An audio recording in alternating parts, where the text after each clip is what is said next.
Okay, I'd like to call the Ascension Parish Home Rule Charter Revision Committee meeting to order.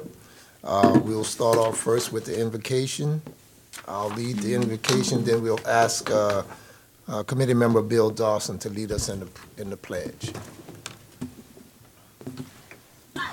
Heavenly Father, please accept us as we come today, trying to fulfill the task that's ahead of us. Please give us your oversight and wisdom as we navigate through the various sections of our assigned duties. We ask these guidance in your holy name. Amen. Amen.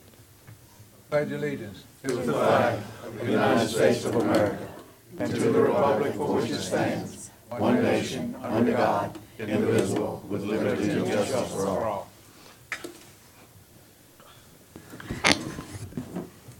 Okay, we're going to ask the Secretary to please proceed with the roll call. Mr. Dawson. Here. Mr. Burnett. Mr. P.T. Here. Mr. Trosclair. Here. Mr. Jarrow. Here. Mr. Kazare. Here. Ms. Casso. Here. Mr. Lawler. Mr. Martinez. Here. Ms. Laurent. Here. Mr. Hernandez. Here. Mr. Lambert. Here.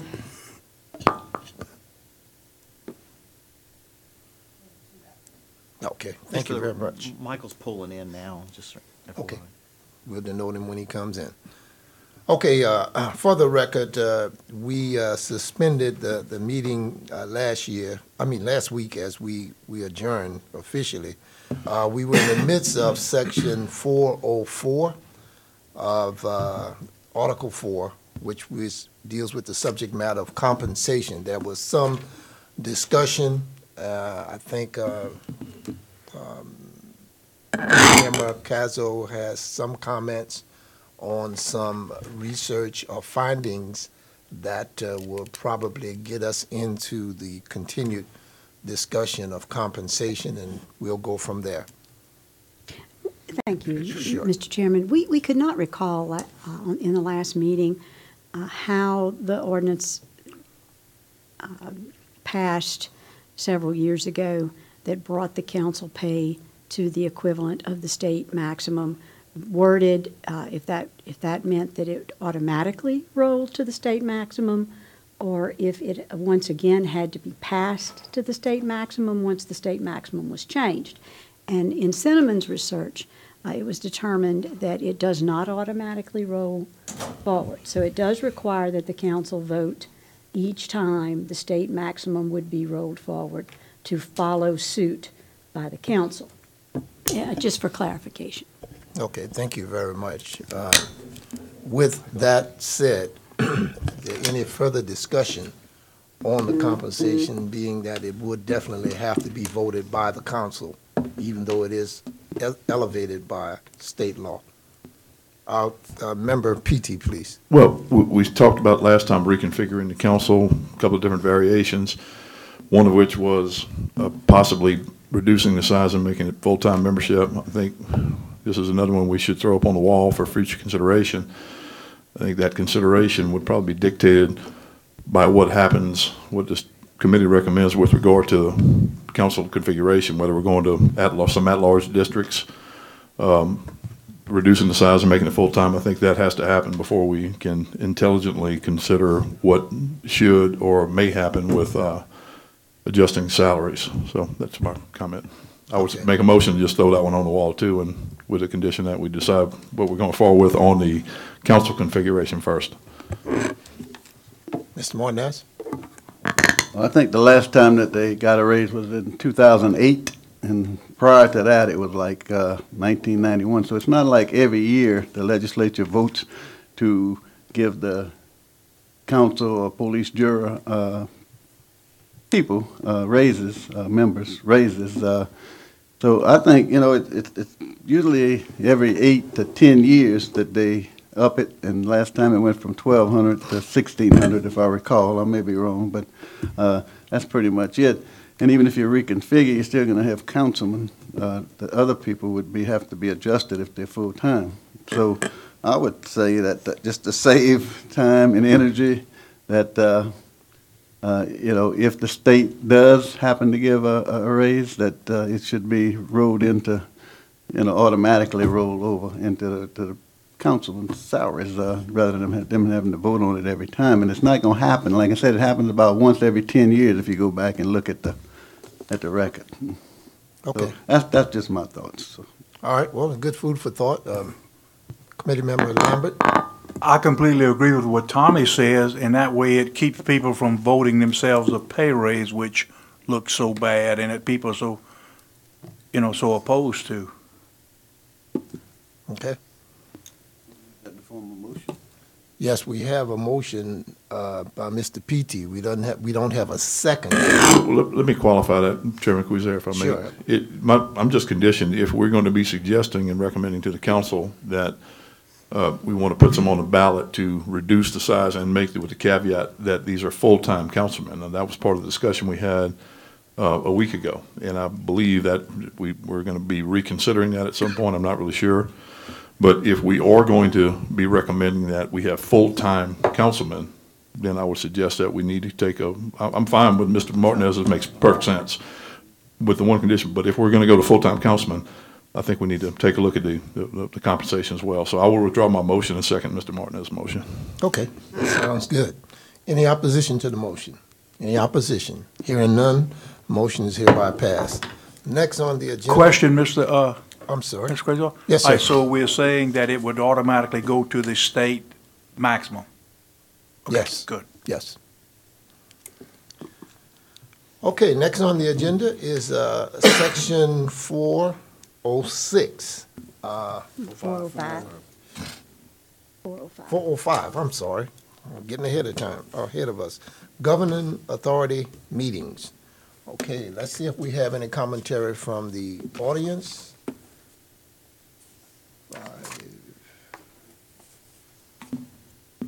No, we have none. What's the pleasure of the committee? Governing authority meetings. Hands up. Okay, I'll go. Mr. PT? Okay. Reading the 2009 suggested revisions, there was I believe it made it onto the ballot, where the wording of 4-05 would be changed from special meetings in case of, quote, extraordinary emergency, and that would be changed to, quote, in case of public emergency. To be honest, I don't, I'm just kind of leafing through the materials that we were assigned to review. I don't think it's worth putting on the ballot. But, so I would make a motion that we go ahead and make no recommendations and not come back to anything in 4-05. Okay. Any further discussion? A second on that motion first. Second by Mr. Martinez. Any further discussion? Hearing none. Motion is adopted.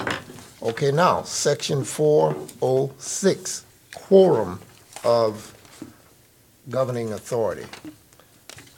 We do have some requests to speak from the audience. We have first Mr. Jeff Petey. Pettit, I'm sorry, Jeff Pettit. I always get it messed up. Mr. Pettit, please come forward. That was a big mess up. Might be related, you don't know. I'll overlook that, Mr. Chairman. My name is Jeff Pettit. Regarding Section 4-06, quorum of the governing authority, this addresses the validity of any vote, and that's what I would like to ask y'all to focus on. East Baton Rouge Parish has a section in their home rule charter that states members of councils interested in proposed ordinance or resolution and their duty to refrain from voting. Any member of the governing authority who shall have any personal or private pecuniary interest in the adoption or passage of any ordinance, resolution, motion, or measure by the governing authority shall declare such fact to said body, and shall refrain from voting on the same at any time, whether on final passage or otherwise. Any person who shall violate the above provision shall be deemed guilty of a misdemeanor, and upon conviction thereof shall be punished by a fine not exceeding $100 or imprisonment for not more than 60 days, or both, fine and imprisonment, at the discretion of the court, and here's the key part, and shall forfeit his office upon conviction. I think that's something that y'all should consider, just to take away or show consequences for corruption, ensure ethical behavior and consequences for not showing ethical behavior, and also to rebuild and build the public's trust in the council. We had an instance under the last council where a council member intervened in a private transaction. It's a big box retailer. Intervened in a private transaction where a signed purchase agreement was in place, and personally intervened to stop that signed purchase agreement from going through, to ensure that that deal did not happen. This was between two, a private business, a big box retailer, and a private individual. And there needs to be consequences for actions like that. And it reached to the council, and it reached to members of the past administration. And we don't need to see behavior like that in our parish. And I would ask you all to consider putting before the voters an ordinance that has real consequences for certain actions. Thank you. Thank you. Next, on that same section, we have Mr. Mike Latolis. Am I correct? Latulay. Okay. You don't want to comment? Okay, thank you, sir. Okay, that's all of the comment from the public that we have on the section 406, quorum of governing authority. What is the pleasure of the committee at this time? Chairman? Yes, you're so recognized. I think if you go back and you look under section 602, enactment of an ordinance, paragraph 5, it's not word for word, but pretty close to what Mr. Pettit was saying. So you have something in there, it's just a little bit later down in the homeroom charter. Can we get that reference again? 602.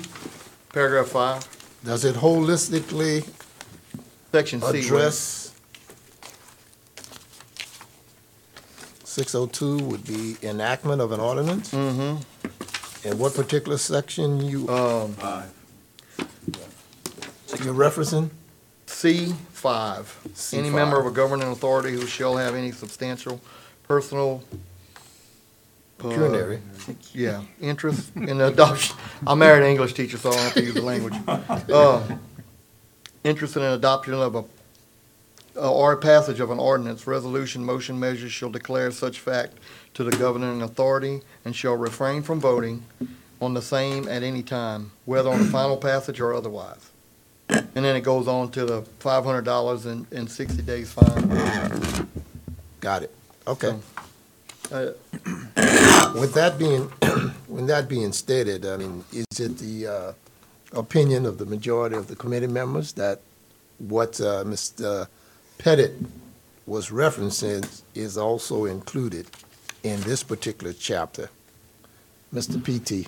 Listening to Mr. Pettit, there was one other clause that he mentioned that's not in 6-025, and that was, I don't remember the language, it was forfeiture of the council seat, which is not included in Ascension's corresponding ordinance. I don't know if it would be appropriate, if it is the will of this body to make that recommendation about forfeiture of the council seat. I don't know if it would be more appropriate in the Article 4, dealing with the governing authority, or seems like it would be more appropriate there than in 6, acts requiring an ordinance. Now, I don't know if we want to go to those links about forfeiting the council seat for, is it failure to disclose a pecuniary interest? I'm not averse to that, because that certainly is something that one should disclose. If we are making that recommendation, I think it probably does need to go somewhere in Article 4, as opposed to the Article 6 that deals with ordinance procedure. Okay. I think this is something that deals specifically with the governing authority, i.e. council service. Okay, now, as it is the opinion of the majority of the membership to go to the expulsion measure. If you all want that included, let's discuss it at this time. Or you want to basically stay where we are with what's prescribed already and the suggestion, or move to the removal from office? That's to be discussed at this point. Any comments? Mr. Lambert? It's my general opinion that if we have someone who is knowingly breaking a law or a rule or a moral, I don't know about moral, but if he's knowingly breaking a rule, he's breaking the law, I don't think he should serve as a committee member, council member. I don't know how often that happens. Uh-huh. But, Well, this is. just thought is. Well, let me just remind you, I mean, it would be our recommendation to, if we so choose by majority vote, to include that clause and then send it to the parish council, or we can vote not to include that clause. So this is where we are trying to just discuss how we want to posture this. Do we want to go deeper into that with the removal from office, or we want to basically just send a recommendation of what has been discussed, excluding the phrase of expulsion of office, out of office? Is it out of place to ask some of our council members how you feel about that, or Mr. Martinez, who's been involved with this all his life? I would think Most of his life? I think you'd be on point to ask them how they feel if they want to give their opinion at this point. Mr. Martinez? Maybe it would be good if we have an attorney come in next time, because there's certain state laws that say that there's only certain ways that you can be removed from office. So I don't know if you put it in the charter and say you're going to remove somebody from office, I don't think you can supersede what state law does. You can be less restrictive, but you can't be more restrictive. But if we need to have that question answered, because I mean, over all the years that I was in, it never came up, but I would certainly think that it needs to be addressed at some point. If somebody, I mean, we had a councilman that got sick. I'm not going to mention any names, but he missed about a year, okay? But he was sick and in bed, and, he carried on. But I don't think we could shorten his term, except if the recall, I think, is one of the things. But I'd like to get that clarified for the future for the parish as a whole, to kind of just see if that's possible. I don't know. I'm not a lawyer, man. So. Okay, thank you for that information. Any other comment, Mr. Dawson? I think I'd like for everybody to look at 8-023, and I think that probably covers what we're talking about here. And it's in this ethics part here. Where at, Mr. Bill? 8023. Page 20, well, I don't know if y'all have it. Reconstitution of government. 27. Mr. Dawson, would you read that for the? Any officer, official, or employee of the parish who willfully conceals a substantial financial interest or willfully violates the requirements of this section shall forfeit his office or position. Is that section 8-03? Yes, sir. Yeah. 02, item 3. 802, item 3. Got I you. have Okay. like at the bottom of page 27. Got it. Yeah, but he's breaking the law there.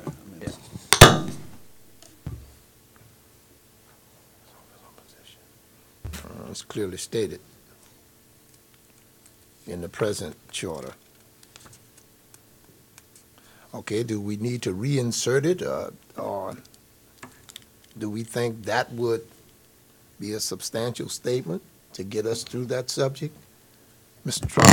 I'd like to make a motion to leave 406 as is, and then we can get a legal opinion on 602 paragraph 5 before we come to that, if we want to add a little bit to that as far as, but I'd like to make a motion 406 to leave as is.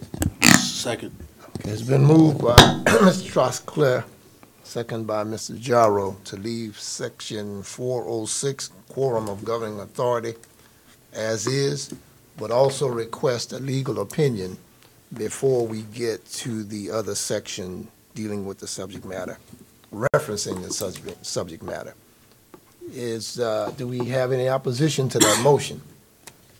Seeing none, the motion is hereby adopted. Next, we'll move to section 407, recess of meeting. Let's see if we have any commentary coming from the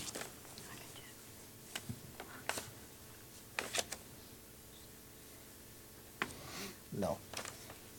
Hearing none, what's the pleasure? There's no commentary coming from the audience. What's the pleasure of the committee? Raise your hand to be recognized.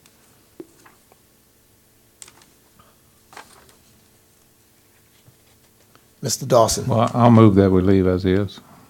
Okay, it's been moved by, and moved by Mr. Dawson, second by Mr. Trosclair, to leave section 407, recess of meeting, as is. Motion adopted. Okay, now, section 408, chairman. We do have commentary coming from the audience. Mr. Pettit?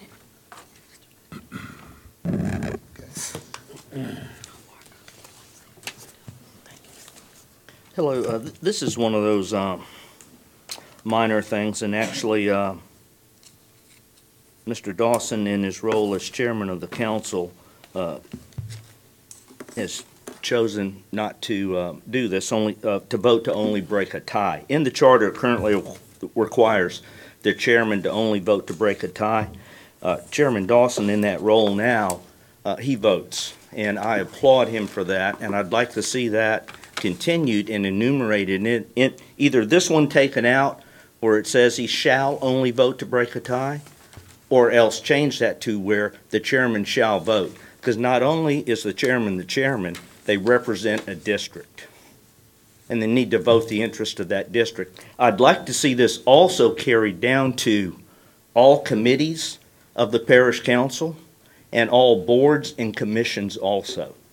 It needs to be carried all the way through parish government, not just at the council level. Just a point. Thank you. Thank you.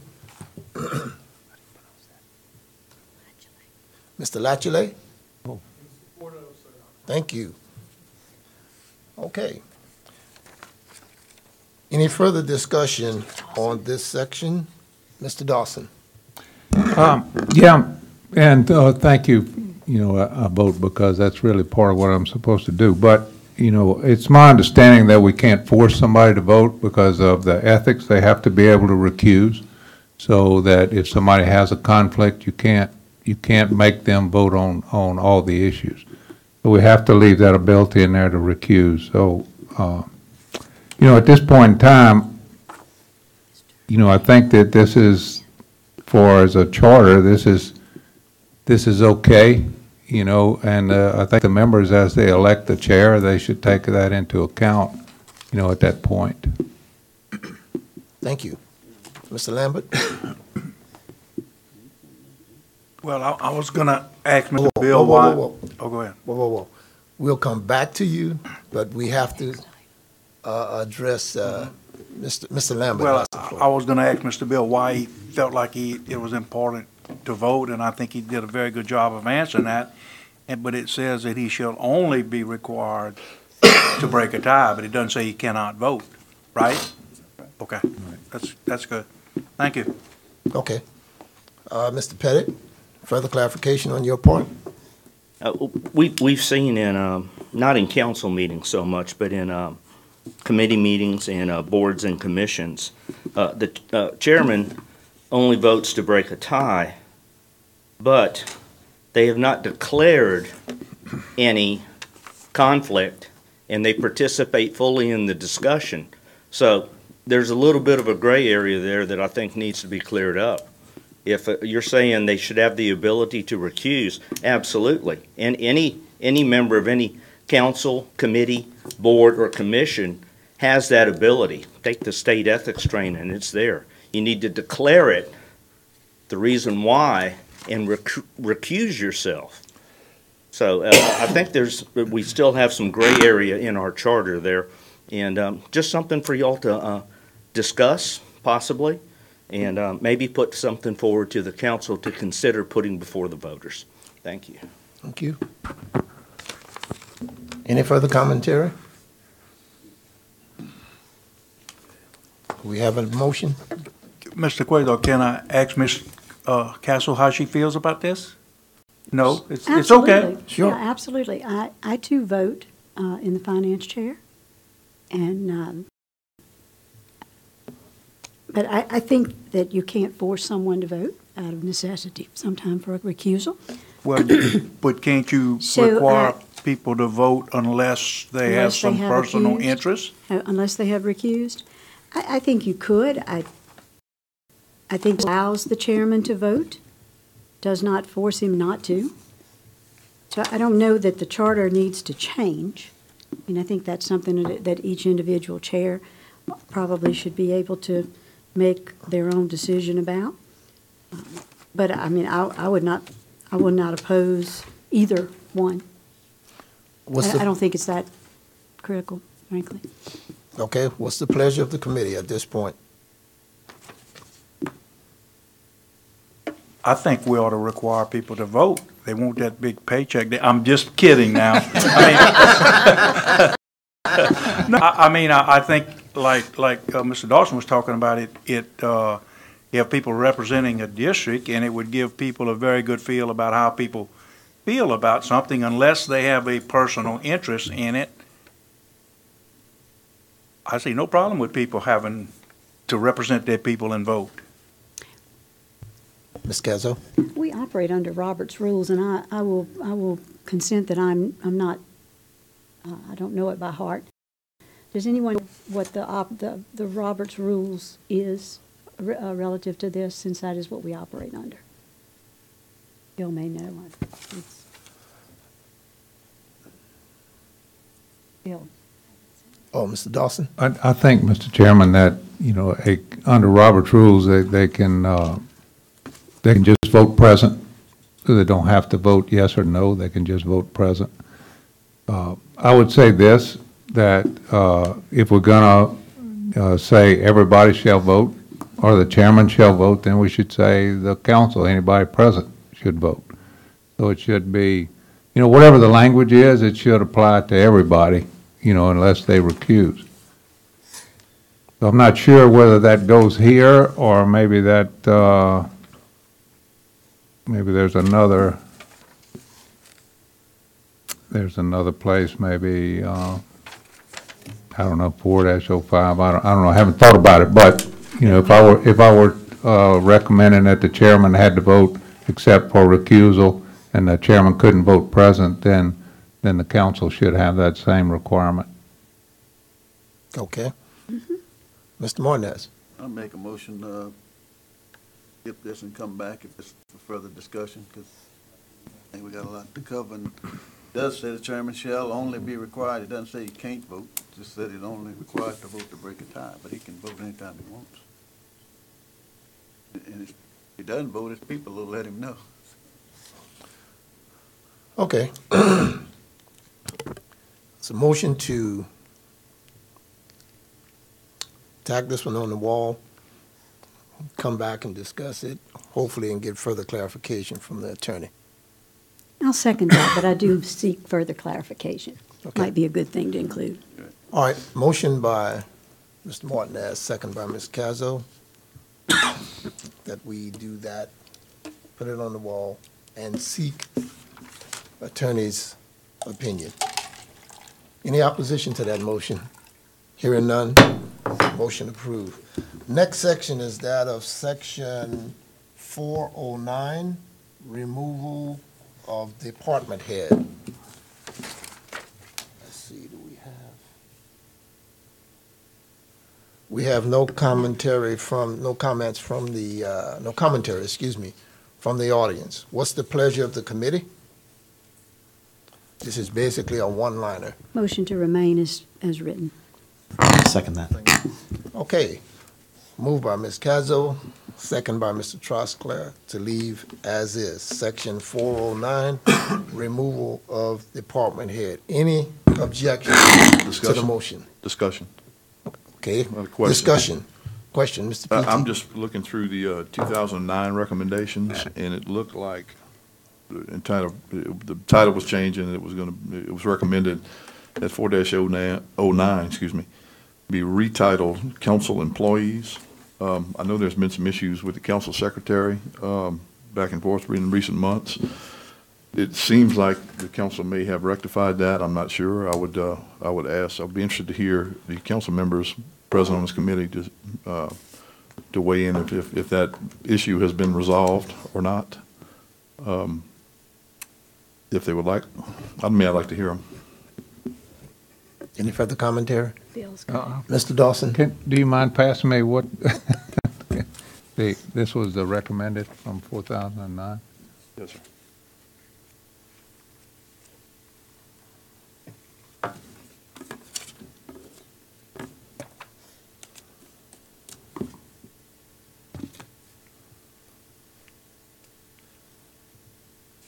And this may just be a matter of housekeeping. I'm just not sure where, if this is still an issue, I don't know where it would come up in our discussion of the current charter, if not here. So it seems like an opportune moment. Well, I think in the removal of the department head, I don't remember that, and we were on it, but, I think that we kind of rearranged the order of things, and I think this should stay myself, but I also think that there is some language in there that we need to look at, instituting somewhere in the document. And I think maybe it's either in the council secretary position when that comes up. Which I think that'd be 501, or if I'm not mistaken, Secretary and Treasurer. No, I don't disagree. I think the existing extant language needs to remain. I'm just more of a housekeeping matter, because as we go down the list, this particular issue won't come up.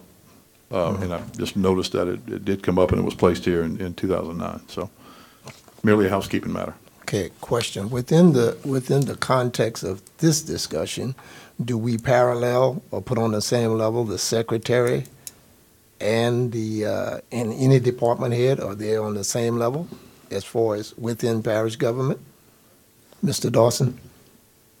I think there's some language further in the document about the secretary treasurer, but I know that the parish president, as the secretary and the treasurer serve at the pleasure of the parish president, and I think there's some language that they can be reinstated, but I'm not sure about that. But I would say, just to comment on this particular sentence, that this does need to be a high hurdle as far as 2/3 of the members. So this would take 8 people, and so normally you'd give the parish president that option, or give him the ability to bring in their cabinet, and the governing authority would not be involved in that unless there was some extreme circumstance which would take the 2/3 of the members.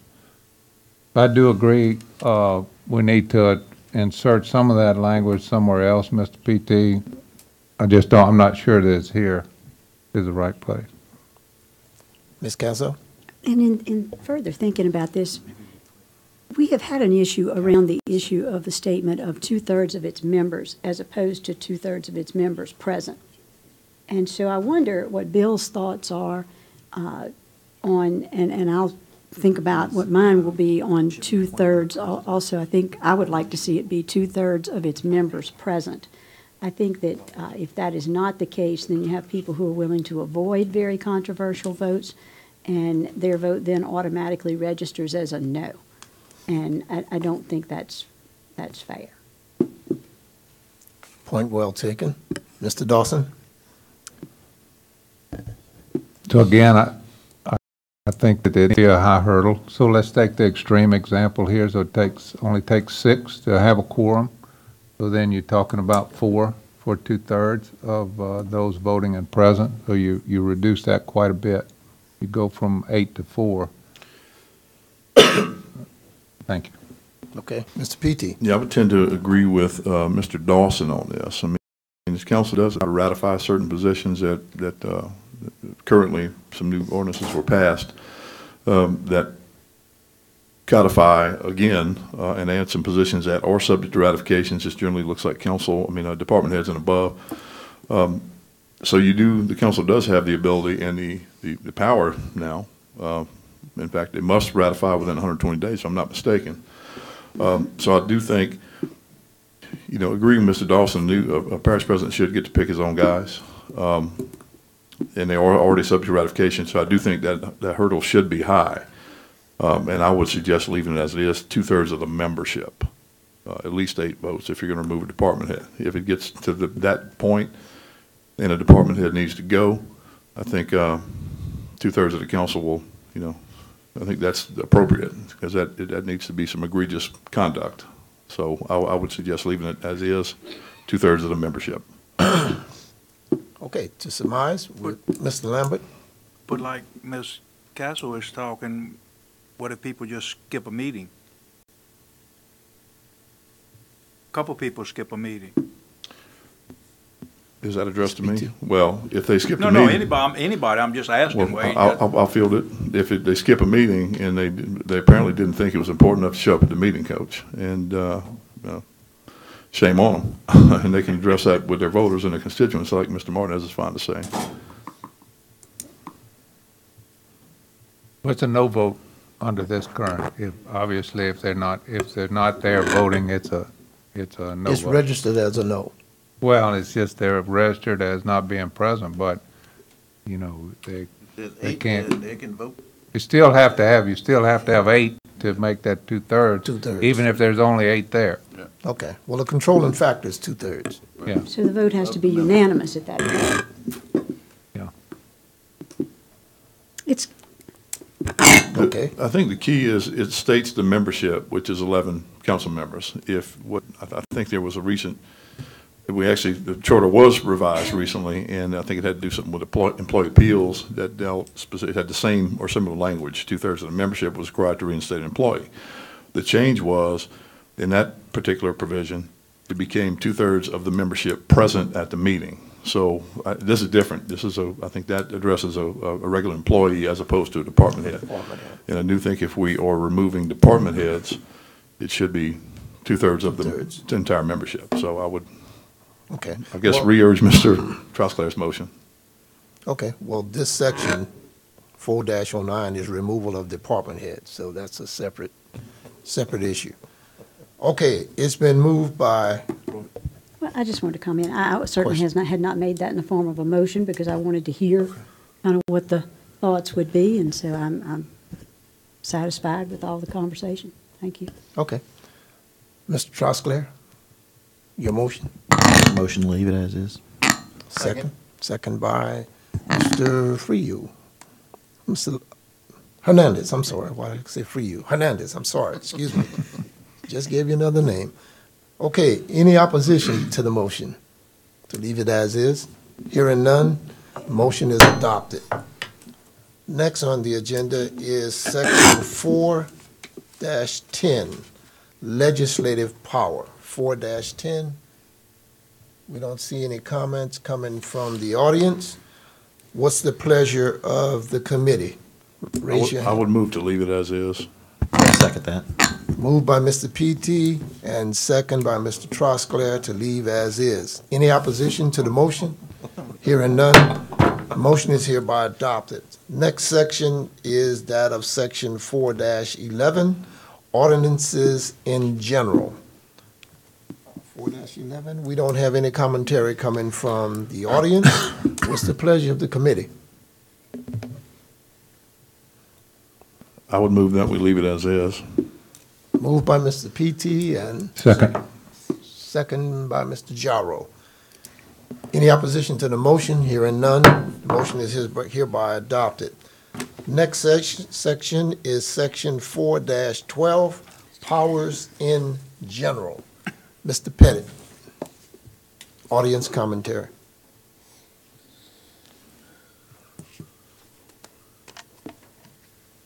There's a couple of sections in 412,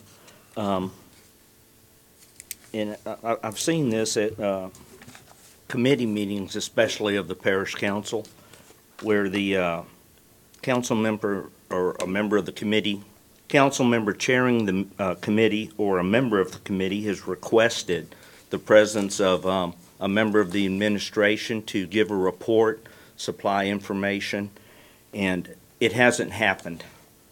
And it's happened more than once. In our current charter, it says, the governing authority at present may require periodic and special reports from all parish officers concerning the affairs of their respective departments.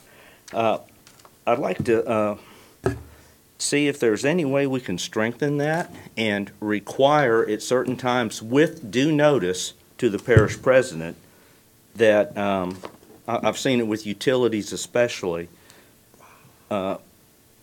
Even when somebody from the administration shows up, they don't have the documentation in hand, and what happens is they tell the committee members for, say, utilities, I'll get back with you on that. And that's fine. I hope they do. The point being, it never comes back before the public.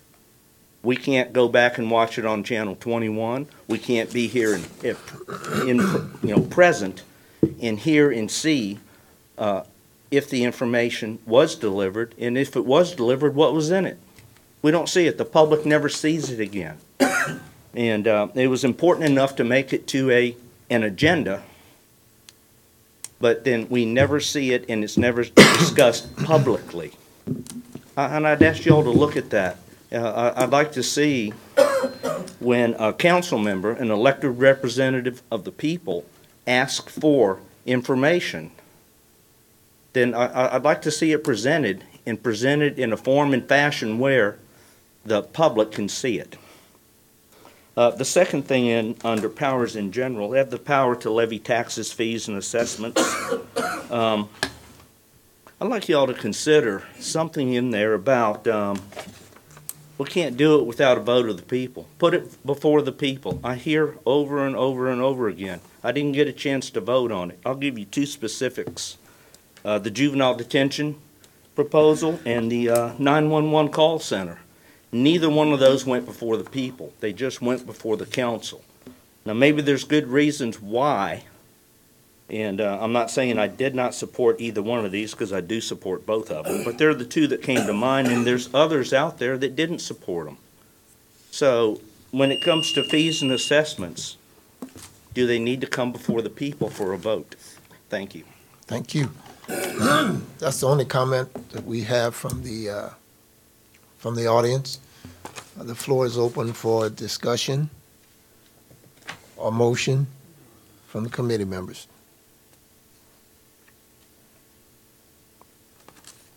Who's there?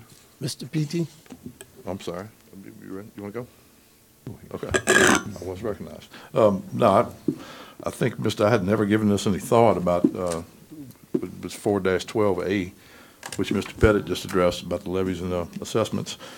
But I'm not saying, I don't even know if it's illegal. I know there was a lot of discussion when the juvenile detention center millage was adopted by the council, and adopted pretty handily, as I recall, maybe one no vote.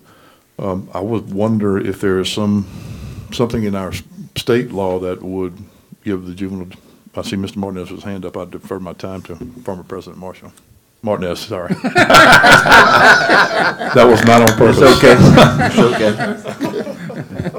When they built the St. James Youth Detention Center, there was a law passed in the legislature that allowed each parish to assess that millage. And Ascension was actually, of the 5 parishes, was the only one that did not do it until the judges came forth and asked to go ahead and assess it. But that was given specifically by state law to be able to do that.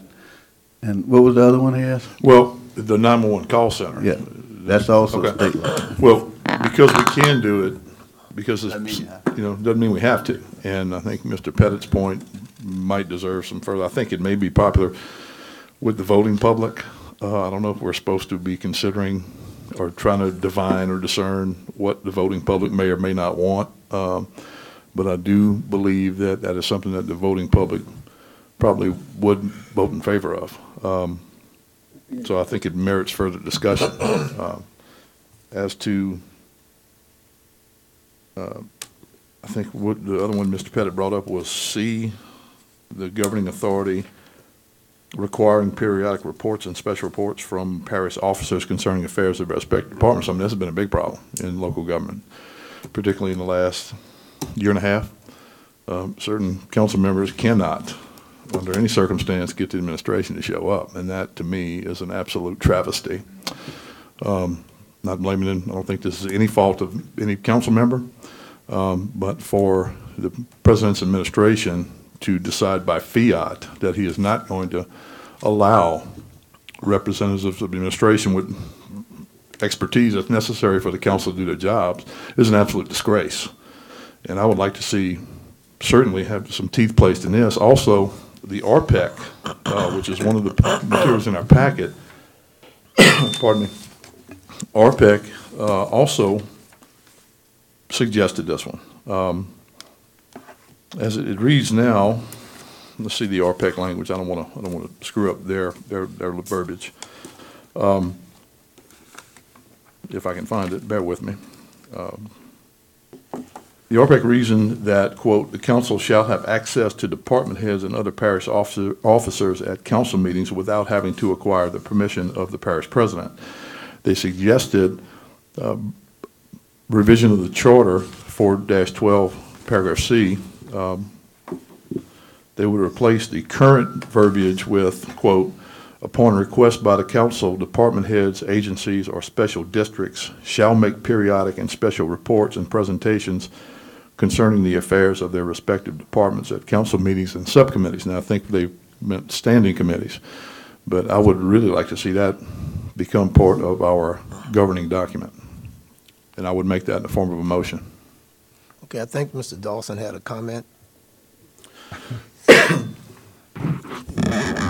So I got lost in that, but, well, I lost my comment. I didn't get lost in what Mr. PT doing. But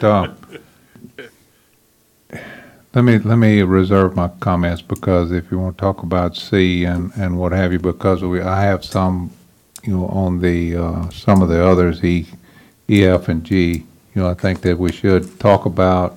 I'd like to hear the panel's views on organizational chart. This is something that we went through here recently, and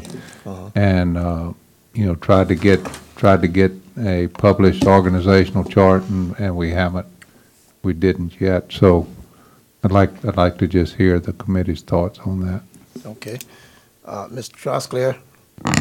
So my thoughts are really on 412 Section A as far as, but levy and collect taxes, special assessment, service charge, license change fees, and other revenues. That section there, I think that ought to go to the people, just like we're doing here. If we're going to change this charter, it ought to go to the people. If my taxes are going to go up, it ought to go to the people. So, and maybe even from there on, borrow money in such a manner, subject to limitations. Maybe that should have its own section underneath there and should be separate from that first part. Do we want to get into organizational charts right now, Mr. Bill?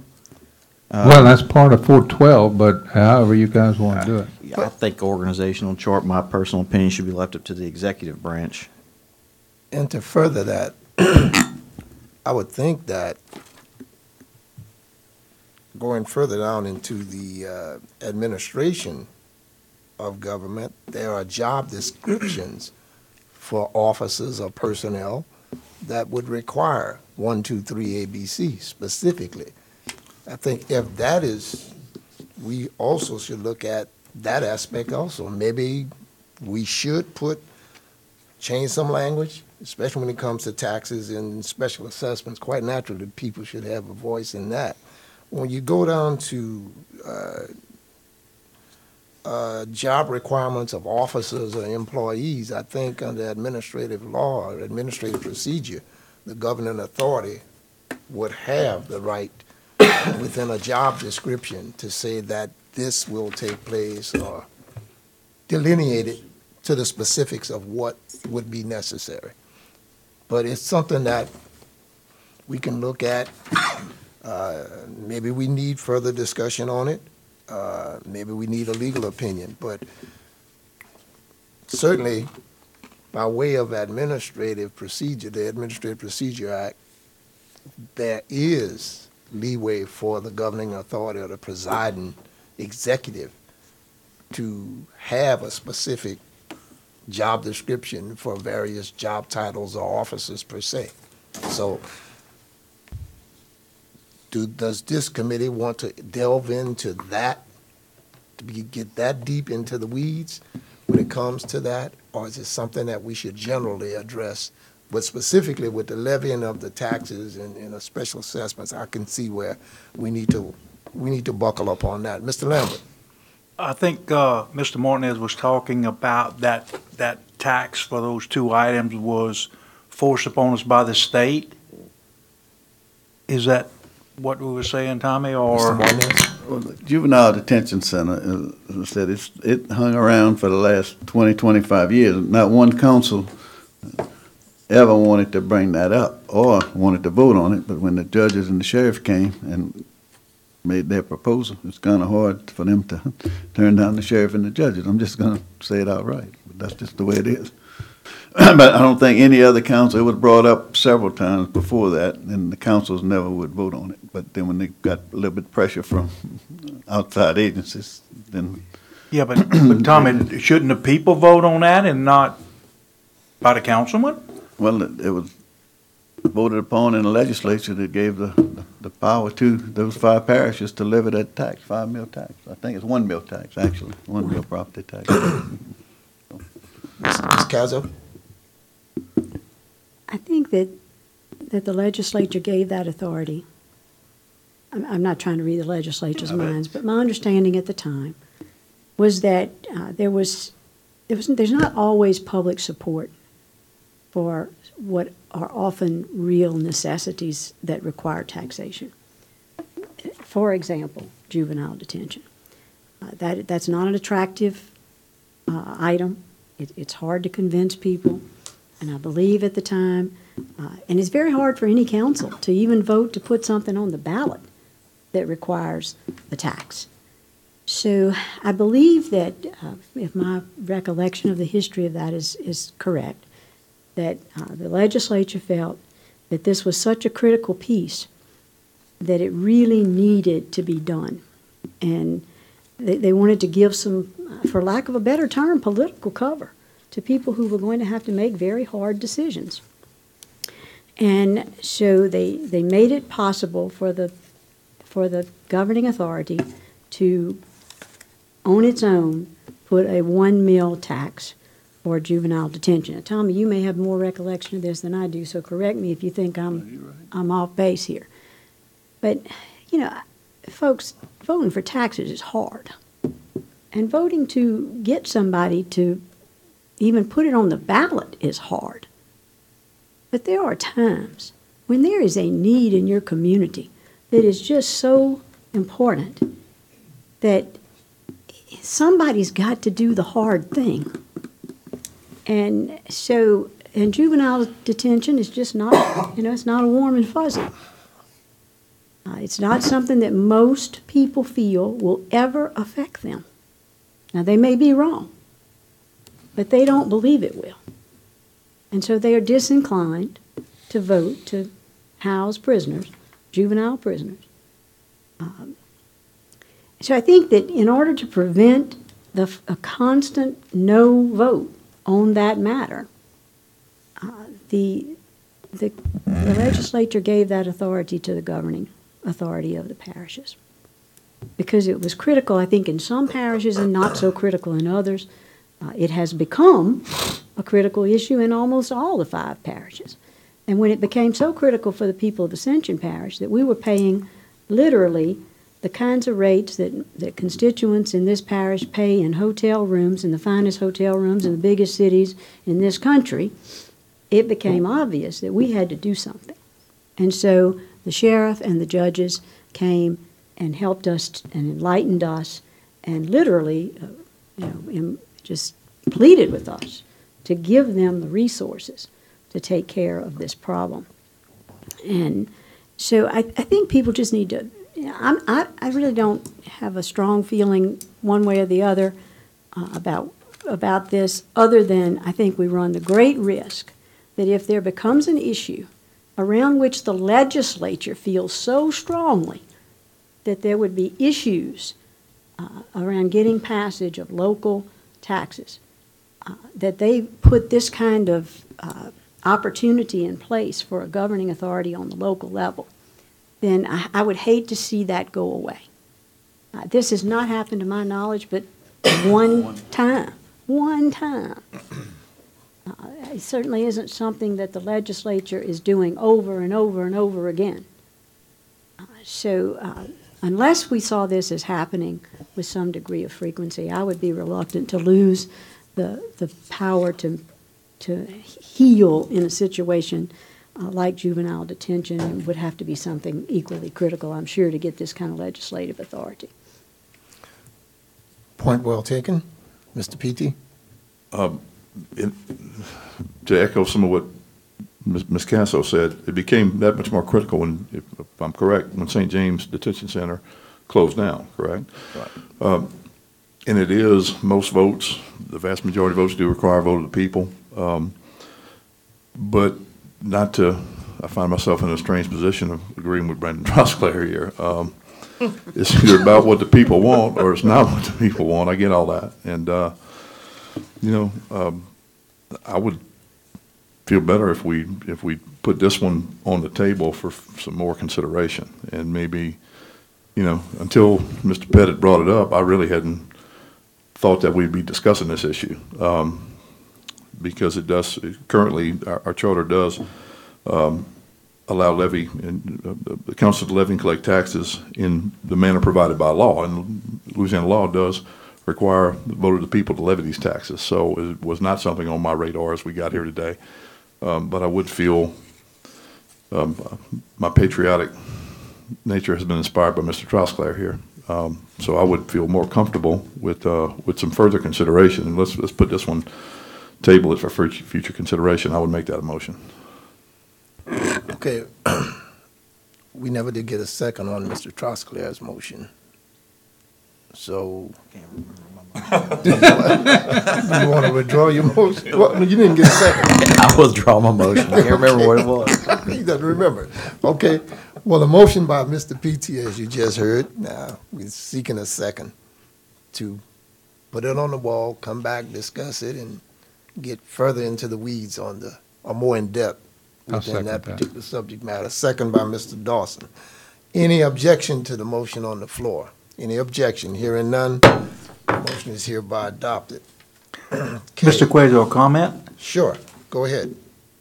I think when something like this happens, it's really important that we hear from our people, from our council members and the administration, and let people know why we had to do this. A lot of times it's just a lack of knowledge on people's parts. Just a comment. Just maybe we did this and it was a good thing. And a lot of time people, when they see the repercussions of something or the lack of the repercussions, they can go along with it, and we don't provide people with enough good information to make a good decision. It's just that they passed the tax without us doing it, but a lot of people didn't know they had the authorization to do it and the need for it, and it's really important that we get that word out to the voting citizens. And Terry, is there anything else you want while we talking about this? Because you did such a good job. I think that's critical. Okay, Ms. Cazzo. Yeah, I would say I didn't have any pushback. In fact, I had real support in my community to make sure this passed, and we did talk about it. I think that it was well discussed in council meetings. It was discussed in finance. It was then discussed in council. So I didn't hear any outcry from the public against our voting for it. It was almost unanimous. I think it was 10-1. Well, no, I agree, but still, regardless of that, people didn't know, and a lot of times it's their own fault. All they looking at to complain about something passing without them getting to vote on it. Right, well, likewise, I don't know, I mean, there's a lot of expense involved in publishing and mailing something out, so all we can count on, in most cases, is the meetings that happen and the media that's present and the things that go on to let people know this is happening. But in this particular case, since it's the one occasion in which this has happened and the one authority that I'm aware of that it would ever happen in, or has happened in, excuse me, people were aware that we were going to vote on it, and people came and spoke, and the public had every opportunity to express their feelings, and I didn't get any pushback at all from my constituents about my support of that. In fact, my folks were very pleased. Well, through the discussion, as you delivered so eloquently, Ms. Cazzo, the present council persons or the council persons are part-timers at best, but it seemed as though they did their discovery process, brought experts to the table, vetted it through finance department and other agencies, other departments within parish government, and then the council then voted within the spirit of them being elected officials for the betterment of Ascension Parish as far as the juvenile detention issue was concerned. So I think that, we commend them for what they did, but it seemed as though that they brought professionals and expertise to the table and did their assigned duties as representatives of the various districts that they do represent. Now, if the public wants more in-depthness into that process, then that possibly can be discussed. But again, if you all want to vet it further, we can. If you want to leave it as it is, we can. Ms. Cazzo. Yeah, I want to add, too, if on each occasion that a levy of taxes must be held this one, or then to do special assessments, service charges, licenses, fees, if we have to go to the public, if the governing authority has to go to the public on every occasion for a vote, how long is that process going to take? I mean, and how much expense is involved around that? We live in a representative democracy. Every member of the community has the opportunity every 4 years to change their representative if they so desire, and if they look at their voting record and don't feel that they voted at least significantly enough times in the same way that they feel, to support them again. So I would hate to see this thing become onerous on the calendar for elections and on the clerk of court's office and everybody that has to be engaged in the process of an election. I don't think we can have an election every time there's an issue in our parish that we need to discuss. I think that's why we have a governing authority, and it is thus named. And this is powers in general. But I would think that the council and its leadership would probably, if you had to get, again, deeper into the weeds, then if they thought that it needed to go before the general public for a vote, I think it would probably be vetted and pushed forward at that time. We're not dealing with powers, specific powers, but powers in general. And that's what this section is about, A through K. So, we have a motion by Mr. P.T. Mr. P.T., would you state your motion again? My motion is that we put this aside and table it and come back to it for further consideration. Is that the whole 412? No, that's just 4A. I mean, there's other things of 412 I have more definitive opinions about. Okay. But that's just 412-A. Okay.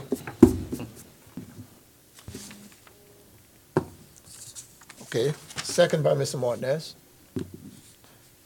Any opposition to the motion? Any opposition to the motion? Hearing none, it's hereby adopted. The next section is that of section 413. No, we're still on Maybe we had a 12. lot on 12. We're still on Oh, 12. I don't know why I always skip. We're going to 12B, I'm sorry. That only dealt with 12A. I don't know why I want to speed up like that. No. Okay, here we go. You don't have a problem with it? Just can't skip a whole Okay, all right, let's go to section B, 4-12B. Make appropriations for all parish purposes as provided in Article 7. Motion to leave it as is. Second. It's been motion by Mr. Martinez, second by Mr. PT, to leave as is. Any opposition to the motion? Hearing none, motion is hereby adopted.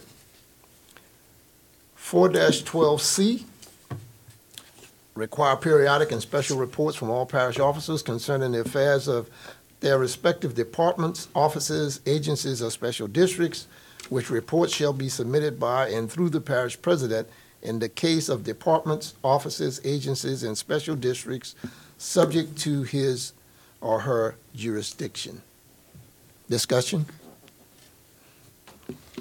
We kind of did discuss this, Mr. Queezer, if you recognize me? Yeah. Okay. I just pointed at you. Dawson fussed at me a couple days ago. That was in order. No problem. And I don't hear an objection on that. Okay, let's get back to Thank you, the- sir. May I have another?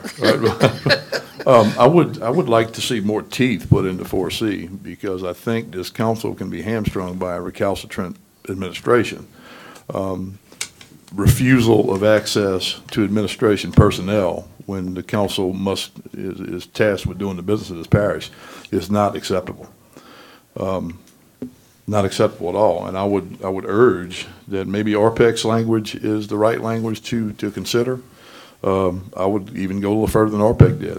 RPEC wrote and suggested, and this is one of the materials in our packet that we were given, they would replace the current language of 412-C with, quote, upon request by the council, department heads, agencies, or special districts shall make periodic and special reports and presentations concerning the affairs of their respective departments at council meetings and subcommittees. I would like to see the council have the authority to compel the appearance of administration personnel if possible. I mean, to me, it's just not acceptable that administration is going to punish any council member for trying to do their job. Mr. Martinez. Department heads and not one employee should have to listen to council members. They'd have to go through the office of the president. And I don't know what's going on right now, but I mean, I think if you would ask through the president, don't just go out to the department head and say, come to my meeting and make a report. I mean, it's not legal to do that under the current charter, the way it stands, because all employees report to the parish president, and they're all under his jurisdiction. So to do what it says, and it says that it says shall be submitted by and through the parish president in the case of departments, offices, agencies, special districts subject to his jurisdiction. So if you want to craft some language different, it's still going to have to go through the parish president's office. And, you know, so that needs to be clarified. What the RPEC says, it kind of bypasses the parish president. Ms. PT. And I'm not suggesting bypassing the parish president. I think in I think it was maybe our 326 meeting when we took up executive authority. If I'm not mistaken, there's verbiage in section Article 3 of the current charter of executive authority, dealing with the executive authority, what meetings the parish president is required to attend, which ones he's not required to attend. Maybe there is this isn't the right section to do this, maybe we need to task and compel the parish president and or members of his administration so designated to make periodic reports. Maybe that's better to address the requirement in Article 3. And I don't know if we can, I would like to have this discussion in one of these articles as we come back to one of these articles. But to me, checks and balances is fine, is necessary, but some level of cooperation is also necessary. Well, I agree with you. I'm not arguing that point. I'm just saying you can't just bypass it. You have to follow the law. I'd like to make a motion that possibly, in fact, I'll even volunteer to do a little research and put some thought into it and come back with something further for suggestion and consideration by the council, but that we table this particular item and for further discussion. And I'll make a motion. I'll second that. Motion by Mr. P.T. and second by Mr. Dawson to table item C and come back and address it as we proceed. Any opposition to the motion? Hearing none, motion adopted. Okay. 4-12, Article D. Make investigation of parish affairs and make inquiries into the conduct of any department, office, agency, or special district of the parish, including the investigation of the accounts, records, and transactions of the department, office, agency, or special district. Any discussion?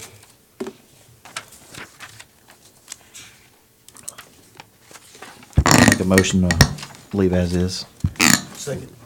It's been moved by Mr. Trosclair and second by Mr. Jarrow to leave this section as is, Section D. Article D. Any opposition to the motion? Hearing none, hereby adopted. Article E, create parish departments, offices, or agencies in addition to those created by this charter by an ordinance adopted by a 2/3 majority vote of the governing authority. Advisory boards and commissions may be created by any ordinance approved by a majority vote of the entire governing authority. Members of advisory board or commission shall be appointed and or removed by the parish governing authority, but shall report to the parish president. Any discussion? Mr. Martinez. The last sentence, but shall report to the parish president. I was president 14 years, and I still don't know what that means, as far as I don't know what it means either. Okay. report to the parish president. So, you know, there needs to be some clarification there one way or the other as to what does that mean. Okay, yeah, because it doesn't say may, it says shall. Okay, we have Ms. Casso, Mr. Lambert, after it. Ms. Casso. Right now, procedurally, what is happening is that all of those advisory boards and commissions are reporting to the council through the finance committee. That should be in the personnel committee. There's some discussion going on about that right now, and so we can certainly discuss that here. But I'm not going to make this in the form of the motion right now because I'd like to hear everybody else's thoughts. But I do think that but shall report to the parish president probably needs to be eliminated from there. And then and some other language, either designating the parish, the governing authority as the persons they report to, or a specific committee of the governing authority as the persons they report to, might be the most appropriate thing. I'm open to hearing from others. Further discussion? Mr. Lambert.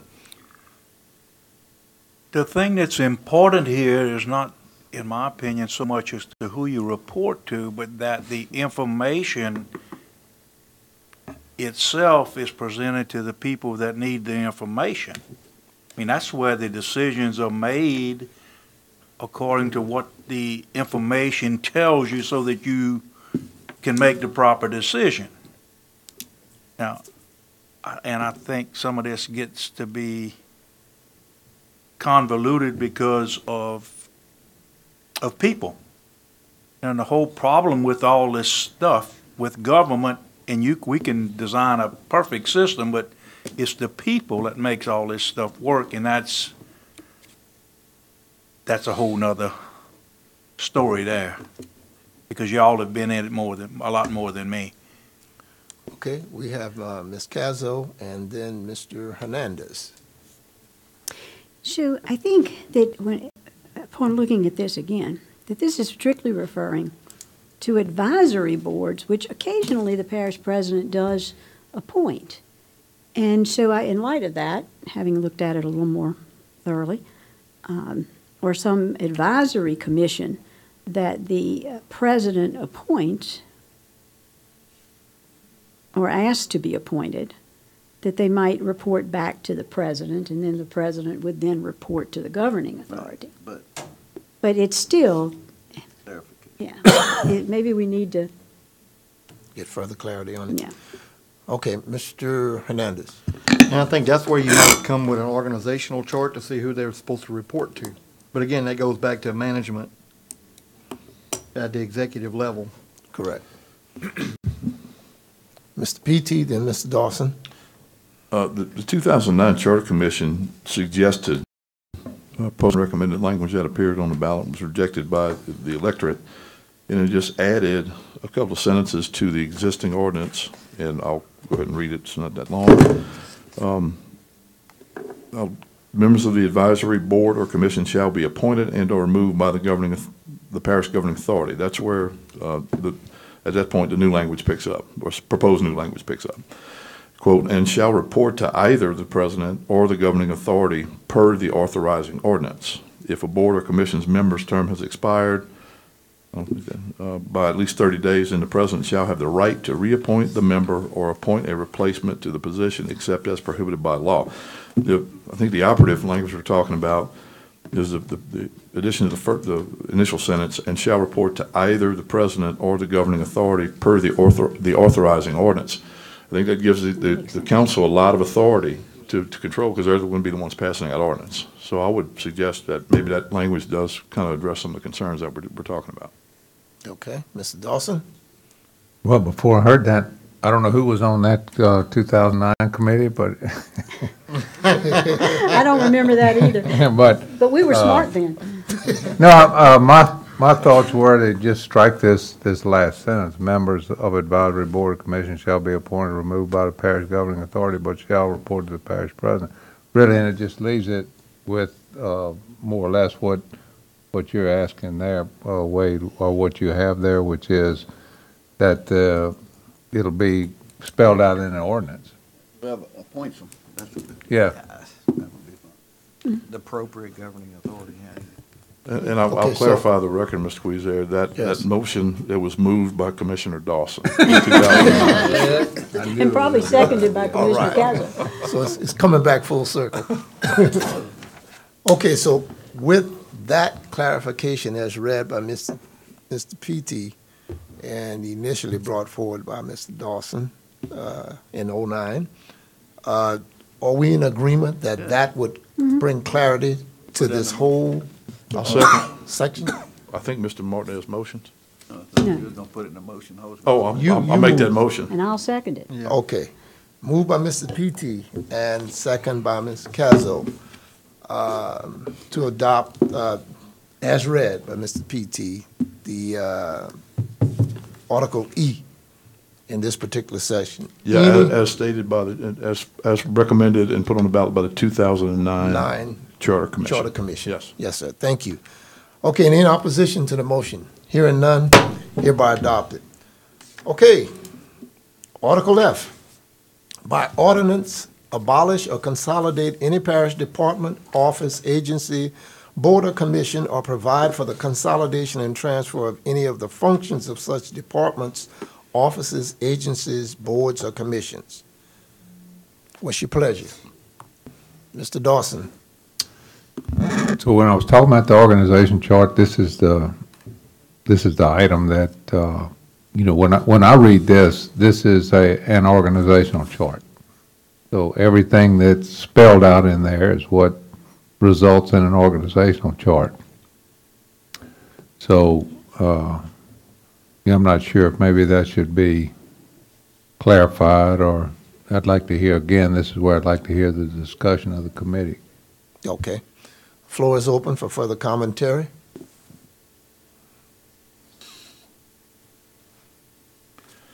Mr. Trosclair? I think this deals so much with the with the executive branch and not the legislative branch when it comes to an organizational chart and so forth. But if the parish president thinks he needs a position within his the executive branch, and the council can come right behind him and abolish it, I just don't think it belongs here myself. Okay. Mr. Queezer? Yes, sir, Mr. Petey. I think recent history is instructive here. I think the council just went through a similar situation as described by Mr. Dawson. And ordinances were passed establishing departments, offices, new divisions. The only thing that wasn't passed was an org chart that did not receive the requisite council votes. To Mr. Trosclair's point, F requires an ordinance, and that ordinance, the power that the parish president retains is the ability to veto that ordinance, as was threatened by our current parish president.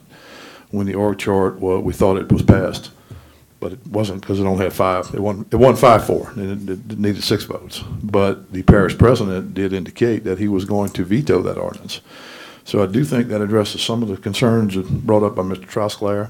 And to me, these are the checks and balances that our former government relies upon. So I would suggest, unless a more esteemed mind who's dealt with it, Mr. Dawson may have some ideas. It seems like he may have some ideas about. Oh, that, Mr. Martinez. Oh, he's deferring to you, Mr. Martinez. Mr. Martinez. Mr. Dawson brought you into it. I was leaving you alone. Well, every president is going to be different. If you look at the 4 that we've had so far, I think you'll see quite a difference in the way they create things and bring in new departments. Like they got a bunch of new departments that I never heard of under this administration. But, you have the authority according to this. You can abolish some of those departments if you'd like to, or you can create other departments if you'd like to. So it's just a matter of doing it. So if you don't think that the org chart right now is what you like, according to what the charter says, I mean, you have the ability to do so. Now, the president also has the ability to veto it. So, right. I mean, it's catch-22, and it's like you said, it's kind of a balance, of power, a check in place, check and balance in place, and it just depends on who people vote in. I mean, that's just everybody's going to have a different personality. Everybody's going to come in with a different mindset, and everybody's going to look at things differently. So. But that's where you got to come to the table and sit down and discuss things and hopefully come to a happy medium and everybody work together. So that's makes it easy at that point. Ms. Galzo? I like this section the way it is. I believe that, like Mr. P.T. mentioned, that this is what checks and balances looks like. And it would be a real fight if there were issues around the abolition of a department that the parish president desired, and he could not engender enough votes to. If he could engender enough votes to have a veto sustained, then I think probably that's the proper way to accomplish the resolution of conflict between the governing authority and the executive branch. It seems appropriate, since I was desirous to see a written organizational chart that reflects the ordinances, that I should explain why. And that is it's pretty simple to me. If you have passed a group of ordinances that state who the department heads are, or what the departments are, and what the other lower level agencies are, and you've stated all of that in written form, an organizational chart is simply a pictorial representation of those ordinances for the simplification of the viewing constituents, and even, us sometimes my simple-minded council self. I want to see it in a picture. What does it look like? What are the levels of reporting authority look like? And so it was not it's okay that we didn't get it that way. It's okay. I just think it would have been simpler had we been able to see and pass that representation in pictorial form called an organizational chart. I don't know of any other corporate entity And so many people come to me and say, Terry, when parish government needs to run like a business. And I try to tell them that's not real possible. There's a whole lot of different rules and regulations than business. But one of the things that's pretty simple for me to understand is how they would expect in the public and on the council to be able to see clearly what the organization of the government looks like. And so I supported and was one of the yes votes for an organizational chart. I like the way F reads. I don't think it needs to be changed, but I'm certainly still listening. And may we also keep in mind, between the two spheres of legislative and executive lies the art of compromise. So Thank you. that's what intelligent people try to do. So it's not an exact science.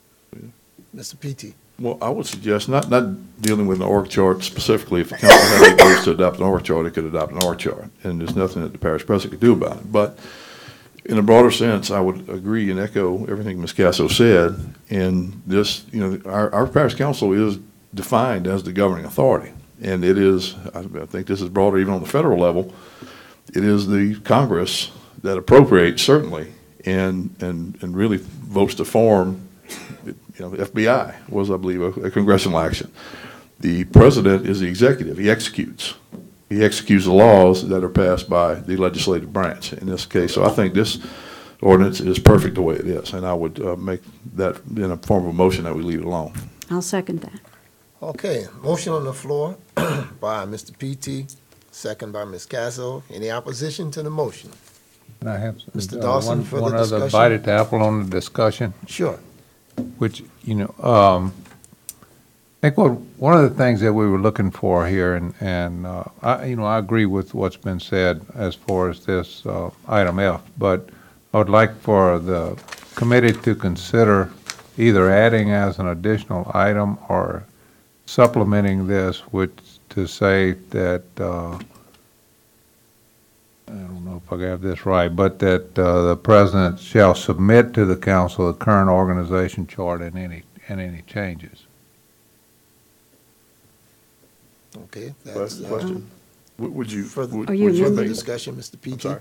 Just one quick question. Would you suggest that it becomes effective only upon adoption by the council, or?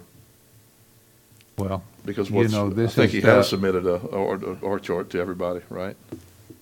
Recently? well, he has, but it's my understanding that it's been changed.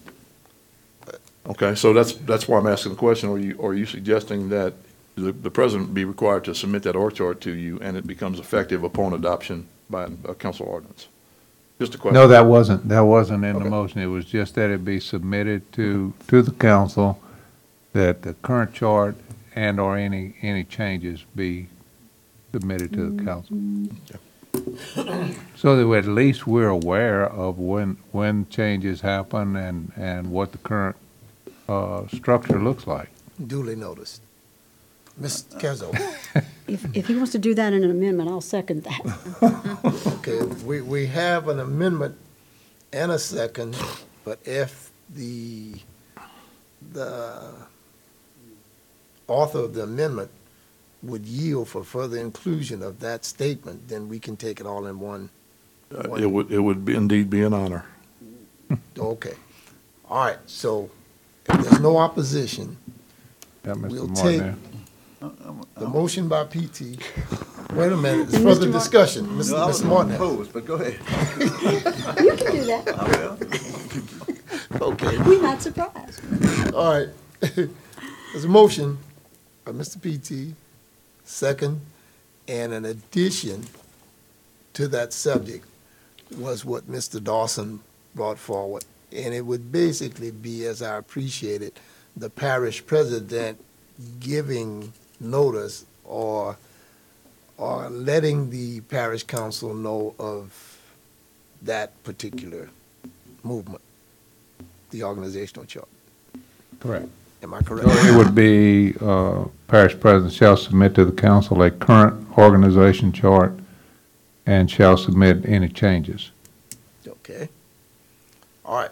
Now, Mr. I Martin would has, add one thing. Would you, I would suggest placing a time limit on that, within 5 days or a week. I don't think it should be that difficult. You change the org chart and you send on the email. So I would recommend and suggest that you may want to put a time limitation on when he has to. How about at the next council meeting? I like that. Seems Prior to the reasonable. next That council. seems reasonable. Okay. That being said, motion on the floor. Tell me, is it Mr. Martinez you have comment? No, I'm just gonna oppose. Okay. Oh, you're gonna. Yes. It's been motion and second. Any opposition to the motion? Mr. Martinez. Question, are we making a recommendation, or are we, because we've been just putting stuff aside for further for further examination. It sounds like we're almost making a recommendation here, and I'm fine with that. I think we are making, Okay. a recommendation. Yep. Yeah. All right. Absolutely. And it's been opposed by Mr. Martinez. Yes, and I just think State your opposition. that, you're getting a little bit too far here as far as the separation of powers. I mean, you can be the governing authority, but it seems like by doing this, you're actually trying to be the executive branch also. So, I mean, I'm just stating that it should come to this about an org chart. You should be able to sit down and discuss it and come to a rational decision. And the chairman and the parish president should sit down and talk about it and be able to come up with an org chart. An org chart is not, it's a piece of paper that kind of shows the direction that you're going in. So, I mean, I don't think that this would be worthy of putting on the ballot at this point, but that's my objection. Okay, Ms. Garrison, further discussion. Mr. Martinez, I respect your opinion on this. However, it has been our experience under the recent administration that an org chart is hard to come by. And while an organizational chart is only a pictorial representation of the ordinances that have been passed by the council, it also gives the council an opportunity, if it is presented when it is done pictorially, gives the council an opportunity to say, okay, are we in compliance with all of the ordinances that were passed? And if we are not, then why not? And so I think it is important that there be a pictorial representation for those simple-minded folks like myself. And I also think it's important, while it would be ideal if people could negotiate to this end, and I'm not saying that all negotiations won't necessarily come to some avail with this administration, but we have learned that it can be a challenge. And there is also some frequent changes, and so it has become difficult to know, as a member of the governing authority, who's on first. And we need to know. Food for thought. How does this sound as we present this? We have to vote on it. We will vote on it. But maybe an inclusionary clause stating that as long as it does not violate administrative procedure. That's something that I know the administrator, the executive level has. That power is given to the chief executive officer by that exercise. So if what we're doing does not abridge that or disrupt that administrative procedure, then this would really have credence. But if it is, then it may fall on unfertile soil. I've got a question. All right, question. What administrative procedure are we talking about? Is that somewhere in the charter? I know in Section 5 is administrative. I mean, what exactly are you? I don't think it's expressed in any of our documents. Okay. But I do know that executive branches of government do have administrative procedures that are given or gifted to them by way Well, of that's the blue book. government. You got a blue book? All right. I'd love to see a copy of the blue book. Yeah. That's, With the Mr. traffic Dawson? impact analysis So- policy too. Maybe just to clarify, I think what what I'm asking for here is not advice and consent, but it's just advice. So all I'm asking for here is that the parish president present us with his organization chart. That's a reasonable request. In a timely fashion. Yeah. He can put whatever he wants to on it. We're not trying to dictate what goes on it. We're just saying, just tell us what's on it. Further discussion? We should go ahead and vote. Mr. Lambert. And y'all, I was nominated by Mr. Matassa, the parish president, but that's okay too. I think I hear some of the council members' frustrations and stuff, and we said nothing about a time frame. I think, like Wade said, we definitely need to put a time frame, and you can't run anything if you don't know who reports to who and who does what. And we talk about running like a business. Well, I heard the term this morning, it needs to be business-like. It's not a business, it's a big, big business. But we do need to run things as business-like as we possibly can if we're going to become as efficiently as we hope to become. So and like Terry said, it's simple, but because of all the people involved, it gets very difficult. And that's where the catch comes in. But I mean, I think we definitely need a chart, and I think it needs a time frame. And you don't have to approve the chart, you just have to receive it so that you know who goes where and when. I think we had said by the next council meeting, that was part of that should have been part of the amendment. Okay, by the next council meeting. Yeah, that's what I think Wade or Trosclair. By the meeting, by the next I think meeting, Dawson regularly came up scheduled with it meeting of himself. the governing Y'all are authority. voting on this in the council. Well, I know y'all, but you say the next council meeting, but I mean, maybe it could be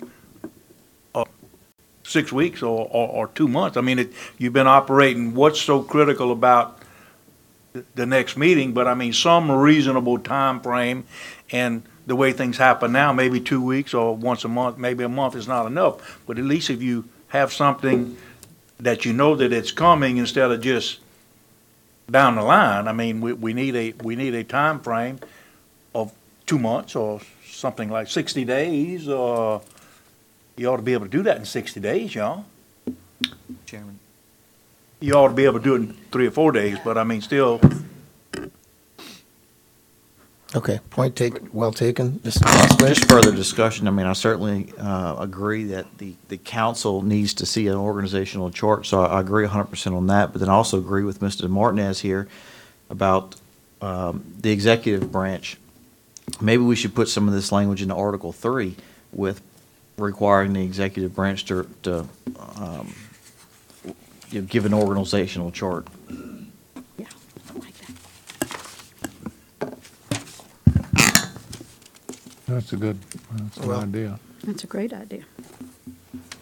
Okay, point well taken, and we can certainly direct it to that section if it is the consensus of the committee. Ms. Cazzo? It seems it might be appropriate in 303H. The president shall prepare and submit annual budgets and perform such other duties as may be prescribed by this charter or by ordinance, and it could be added there. The president shall prepare an organizational chart reflective of the ordinances of the parish of Ascension. You said section 303? 303. 303H. Article H. Just seems like a convenient place to put it. Alphabet H. It's under things the president must do. That or just add another letter to it. Or just add another letter, whatever suits the fancy. J. Okay, wherever we need to put it, add to the existing H or add alphabet J. And so we're gonna direct, if this motion passes, we're gonna direct it to, what's the will of the body, H or J? J. J. J? J's fine with me. J? All right, H? J. Okay, we'll direct it to Jay. If it passes. Okay. Now, any further discussion or points of clarification before we vote? Because we do have an opposition to the motion. Well, hold on a second. Now, we're going back to 3-03. We're back in 3. So maybe it's my original motion about leaving this as is appropriate. Now to re-urge, I'm not sure. I thought that we said that we would basically take this alphabet, Okay, F, right? and shoot it over to, transfer it to section 303, alphabet J. Oh, I thought that was just about the org chart requirements. Yeah, it was just Yeah, strictly just the the organizational chart. I mean, if you want to put 412F and 3, Okay. I mean, we recommend that I think it one was just too, for the but- organizational chart, but then also, but Mr. Martinez, would this, by moving it to Article 3, would that, Mr. Martinez. I can withdraw my opposition that's, with the understanding that you're just going to require them to present an org chart. Okay, That's I cool. can understand that, because in the other way, you have the power to create or abolish any department. If you wanted to go in right now and abolish every department except those that are prescribed here in the charter, you could go ahead and do that. So, I mean, you got all the power now as far as on the legislative end and the council end. So, I mean, just to require to have an org chart, I'm fine with that, but I don't have a problem with that. But then when you try to enforce that org chart a little further than that, then it kind of steps into the. Well, Mr. Squeezer? I'll withdraw my. Okay, Mr. Martinez has withdrawn his objection. We have Mr. Lambert and then PT? Yes. All right, let's go, Mr. Lambert. If I were parish president, I wouldn't want a chart either. You know, and Tommy had talked about that, well, I don't know. Well, I mean, it gives the parish president all the flexibility in the world, and no one council members sometimes don't know possibly what's going on. So, I mean, it's all to the parish president's advantage not to put anything in writing, because you can always deny it, y'all. If you start putting stuff in writing, then sometimes you're in trouble. I mean, that's the truth. Point taken. Mr. PT? I mean, I'm reminded of something that Mr. Dawson said at a strategic planning meeting all those months ago, something about, the charter is sacrosanct and we shouldn't be amending it unless it's absolutely necessary. And, I think I agree with that, with the understanding that the council can pass any ordinance it chooses to pass. We thought it had passed an org chart a while back, till we realized that it was a 5-4 vote, and it takes 6 to pass any ordinance. But if you get 8 council members who want an org chart they want to adopt as an ordinance, there's nothing at all stopping them. So I think we can get away from all the org chart stuff and just go back to the basic. Let's leave 412F as it is. Long discussion. Okay. Ms. Cazzo? I would still like to see, and I don't mean to be obtuse here, but when I say an org chart, what I'm referring to is a pictorial representation of the ordinances that have been passed, creating departments and creating downstream from them other sub-departments or agencies, whatever you want to call them, underneath. I believe, first off, that there has to be one in the budget, for the purposes of budget. So it must exist somewhere. And secondly, I believe that it should be presented to the council, so that the council is aware of it. Just for the sake of, if I need to understand what the path to approval is of something, I know to whom to address my concern. And that is something that is it's not in any way, on my part, an effort to manage the administration. I just want the administration to tell me who's in charge and what it looks like, and in a timely fashion, and be reflective of the ordinances passed by the council. It's a pictorial. So I think asking that the president present it is no small, it shouldn't be any big wish. Mr. Chairman, Yes. I mean, is it not feasible to leave F as it remains, and also, if we go back to Article 3, add a J, just to have an org chart, submitted, or not anything that the council can oppose or change, but just present an org chart. So have F stay the same, but add J. Jay, as an expression of common courtesy from the parish president or the chief executive officer to the parish council. So that would definitely entail either withdrawal of the present motion or a substitute motion. I second the substitute. All right. With a time Procedurally. frame, though. With Yeah, the the time frame. frame, With the just time as we had composed it before. All right. If I'm sorry. Mr. Hernandez. Just a comment, Mr. Chairman. If it takes this long to get an org chart accomplished, we will never build another road. We will never Thank you. dig another ditch. We will I mean, this is ridiculous. Yeah. I could That's only just a say- comment. I mean, Sure, we do them it's every well day. taken. It's you know. a process. I know, but Yeah. this is ridiculous. Yes. Could you imagine the founding fathers of this I country can't. probably smoked a lot of cigars and drank a lot of whiskey. Talk about. Okay, all right. Where we're at right now is the substitute motion has been made and seconded, and that would override, or we have to first vote on the substitute motion, unless the original motion is withdrawn. The original motion that I made was to leave F as it is. F as I it didn't is. start this. Okay.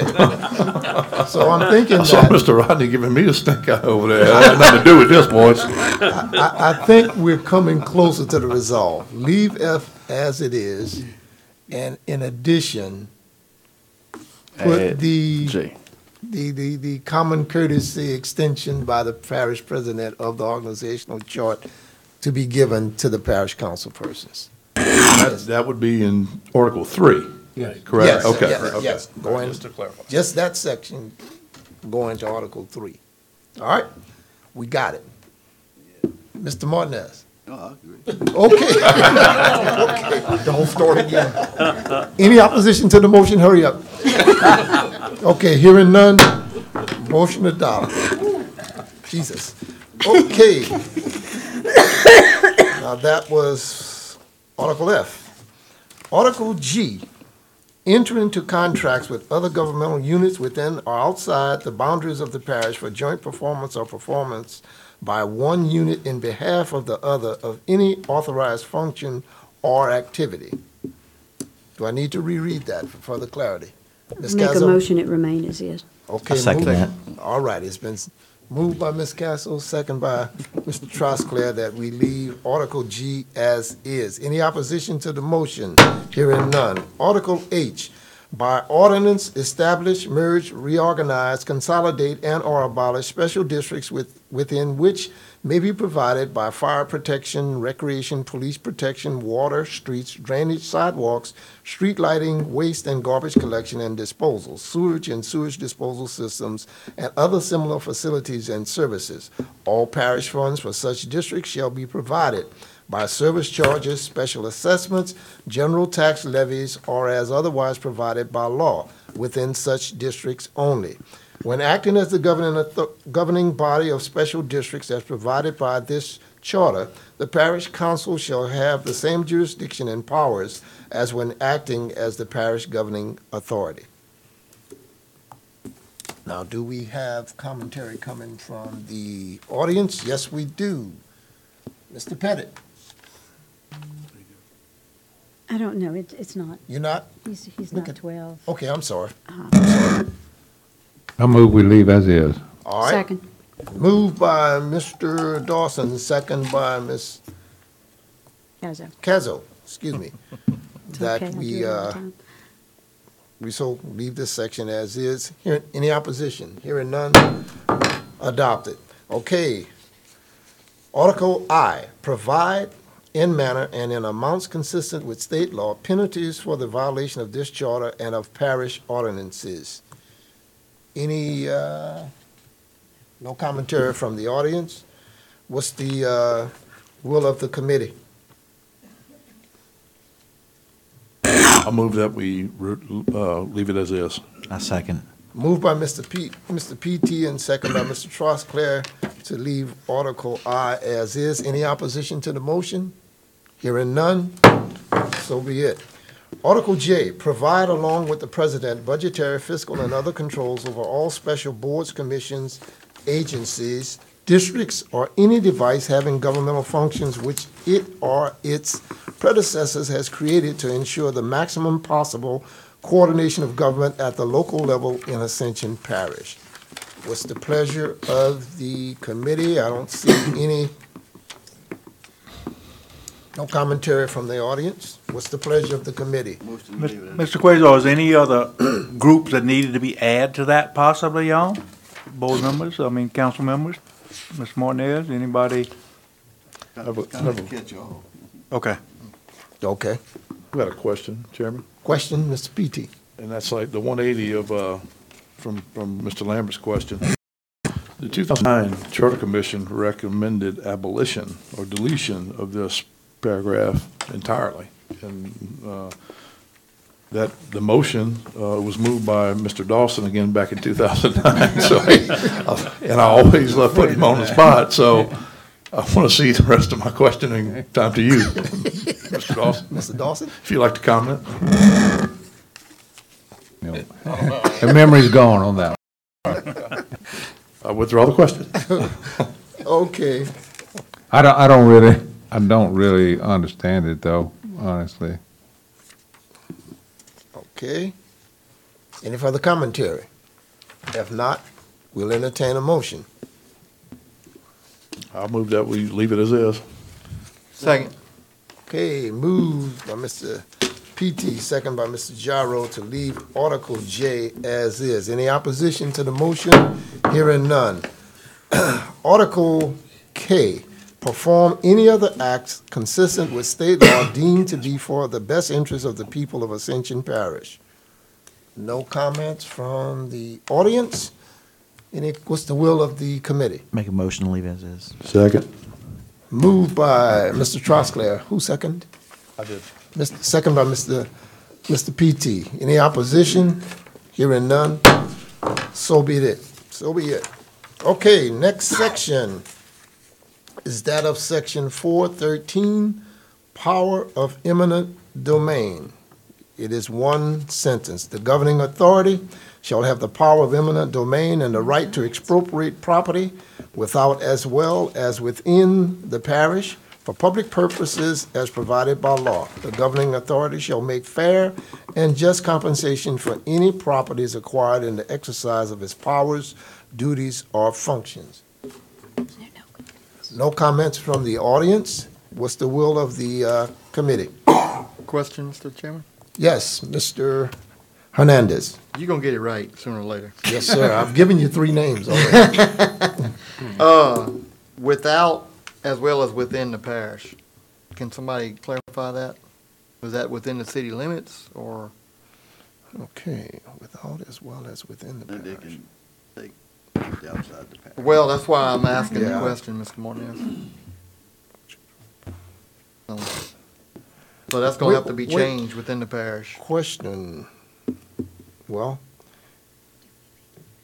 let me just throw this question on, and maybe I'm way out of bounds, but in the event of mitigation, would that allow or avail property outside of the parish to the parish through a mitigation, a mitigated process? I'm just asking. That's why I asked the question, because I was a little confused. I am also. Mr. PT. Yeah, look, I read it, and I think it has no force and effect of law. I think Ascension Parish has no jurisdiction with regard to any property outside of Ascension Parish's jurisdictional limits. I think it's poorly crafted, but I don't think it has any operative effect. Could be wrong, I don't think, if we want to put that, I wouldn't recommend it going to the expense of putting it on the ballot to eliminate language that I think doesn't have any effect. But maybe we want to have a legal opinion on that. And I'll make a motion that we get an opinion from legal. It shouldn't take very long. Second. Moved by Mr. PT, legal opinion, and second by Ms. Cazzo. Any opposition to the motion? Any opposition to the motion? Hearing none.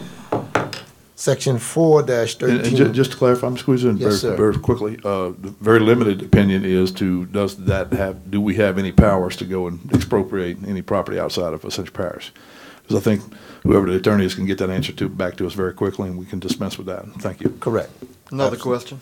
Yes. Mr. Hernandez. Yes, on the fair and just compensation, who decides that? I would think the market value. An appraiser, certified Okay. appraiser. Yeah, I would probably go. 3? Okay. Three. Mr. Martinez, would you want to respond to that? You get 3 appraisals, and you have to, Average. usually go with the average. Well, Okay.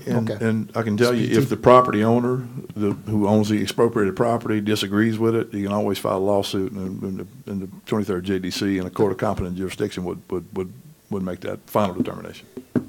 All right, that brings us out of 4-13, power of eminent domain, into section 4-14, power to grant franchise and right-of-way. The governing authority may grant a franchise, right-of-way, or privilege, but such franchise or privilege of any character, whatever, shall not be granted for a period of longer than 20 years. I don't have any comments from the audience, from the public. What's the will of the committee? Mr. Lambert. Just a question, y'all, just in terms of right-of-ways and stuff. I mean, when it says 20 years, I mean, I understand that on the franchise, but we're going to have to go back and redo right-of-ways every 20 years? A good question.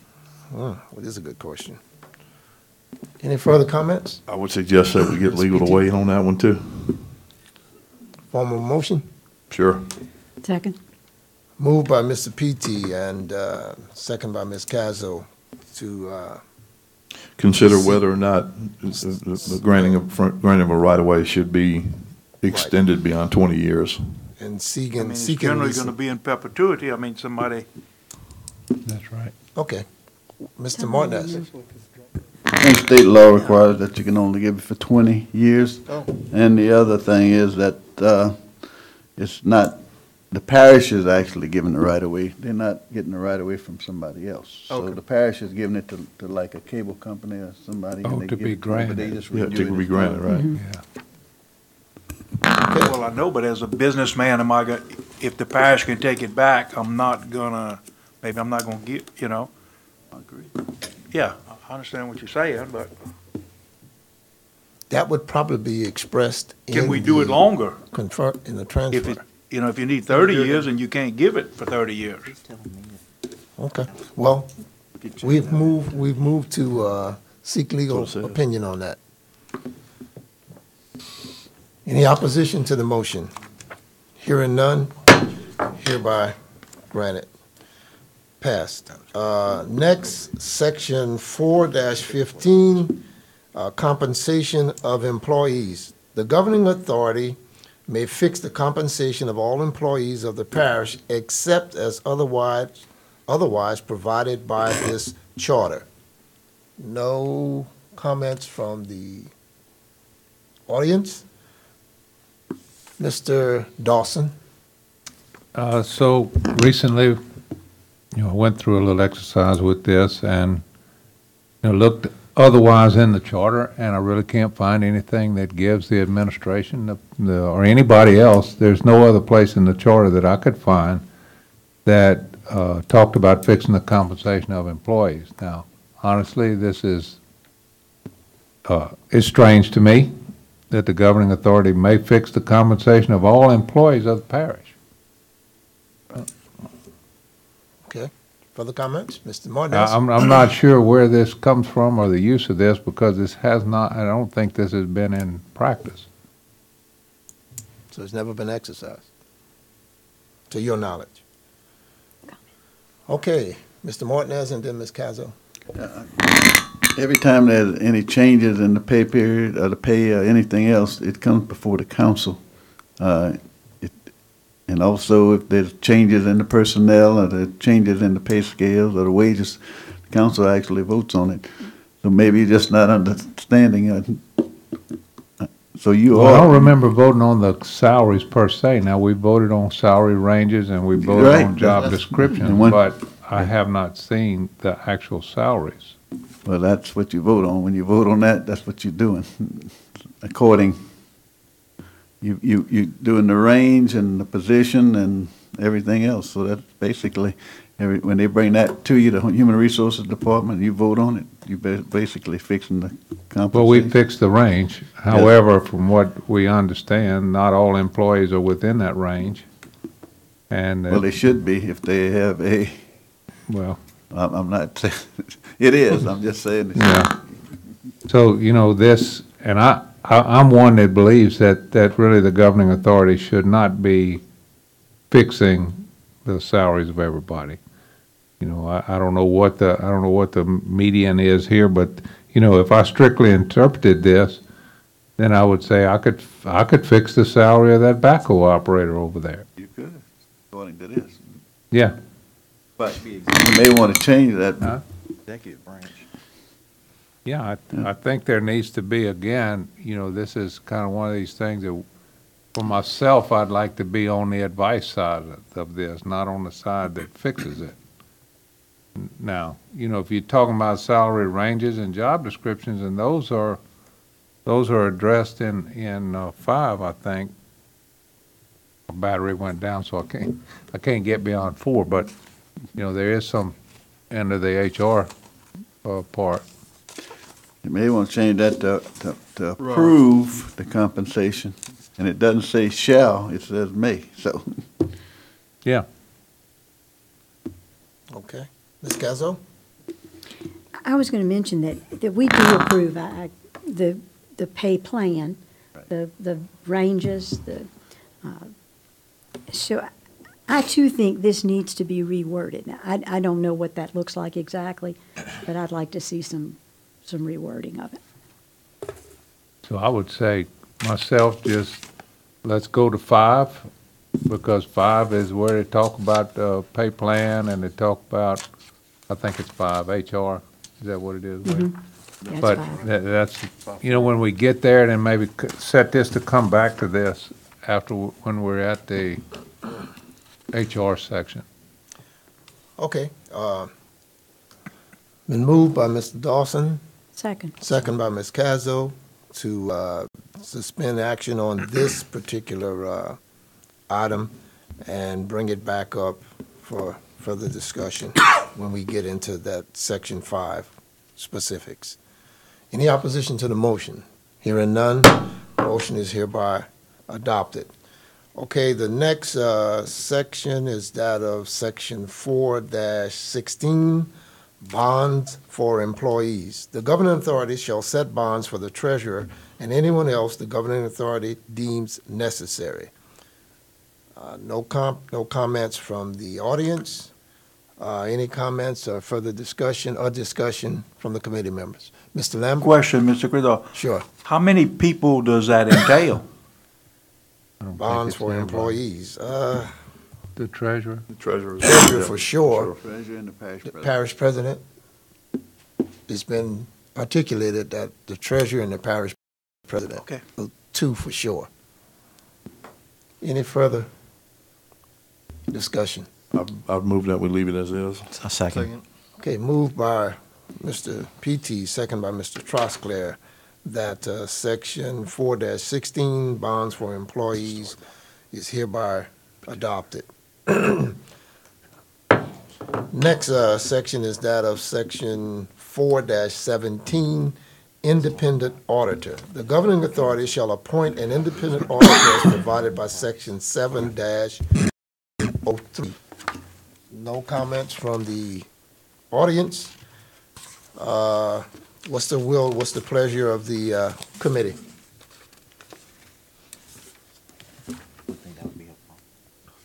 Make a motion to leave as is. Second. Okay, moved by, was it you, Mr. Hernandez? Yes. Okay, moved by Mr. Hernandez and second by somebody to the right here, Mr. Petey. Any opposition to the motion? Any opposition to the motion? Hearing none, it is hereby adopted. Okay, next section is that of Section 4-18, Planning Commission. We do have comments coming from the audience. Mr. Ms. Denise Drago, please come forward. While you're coming forward, I will read the section. The parish governing authority shall make and adopt and shall be authorized to amend, extend, and add to an official plan for the physical development of the unincorporated areas of the parish and shall create by ordinance a planning commission with the powers and duties set forth in state law and shall appropriate funds for the commission as it deems necessary and fiscally prudent. Ms. Drago. Okay. My name is Denise Drago. I reside at 15062 Hunter Creek Court, Prairieville, Louisiana, 70769. I would like to tell you of my experience with the Ascension Parish Planning and Zoning Committee and why they should be abolished. Back in July of 2017, we went before the Planning and Zoning for a contract agreement. That project of 5 to 6 businesses at the highway, at Highway 73 in Longwood had already been voted down by the Planning and Zoning and unanimously by the council. But this time was being heard as a contract agreement with the parish. Before anyone could say a word, all was chastised by its chairman, Matt Pryor, for being there for this matter. I feel that we had a right to go before Planning and Zoning Committee on any matter being heard about Ascension Parish. I feel I have this right as a citizen of Ascension Parish, and in fact, I have lived in this parish all my life. That night, we had 15 to 16 speakers against these businesses for this location on Highway 73, which is overburdened already. It was a matter of health, safety, and welfare of the Ascension Parish citizens. Most of the speakers spoke about the traffic and safety with the coming of the new Dutchtown Elementary, less than a half a mile from here, and the subdivision Dutchtown Hollows, which was being built. The concern was the peak hours of the businesses of Crawfish Aquatics and a restaurant and a coffee shop. The peak traffic hours on Highway 73 is already terrible. We presented Planning and Zoning with 555 original signed petitions against it. Also, none of the speakers or signatures mattered to Planning and Zoning. All they addressed that night was where the trash dumpster was going to be located. Not one traffic issue was addressed. They could care less about the 15 to 16 speakers or the 555 signatures of the Ascension Parish residents that showed up to speak against it. It was all about the corporation, and this was owned by a man that doesn't even reside in our parish. And I felt like that the parish council should have heard this matter again, because that's who we elected. These planning and zonings didn't hear one word we said, didn't care about anything these citizens had to say or their signatures. So I wanted to come and tell y'all what happened to us. Thank you. And thank y'all for serving. I appreciate each and every one of you. Thank you. Okay. Now we have Mr. Pettit.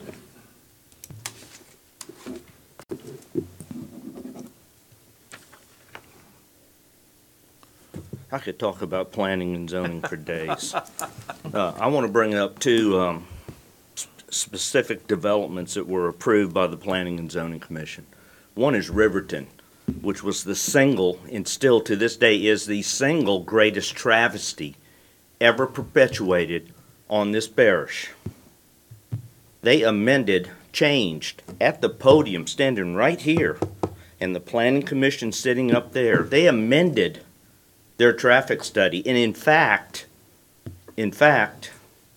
submitted no traffic study for what was approved by the Planning Commission that night. They didn't follow our rules and regulations. They didn't follow policy and procedure. And we had the parish president sitting right there in support of Riverton. Sitting next to him, the CAO, Ken Dawson, and sitting next to them was a councilman. And it got passed. It got passed. And guess what they said? No traffic impact. Are you kidding me? Anybody driven Highway 22 out there? The second greatest travesty that this Planning Commission passed was just recently, and that was the Oak Grove Townhomes.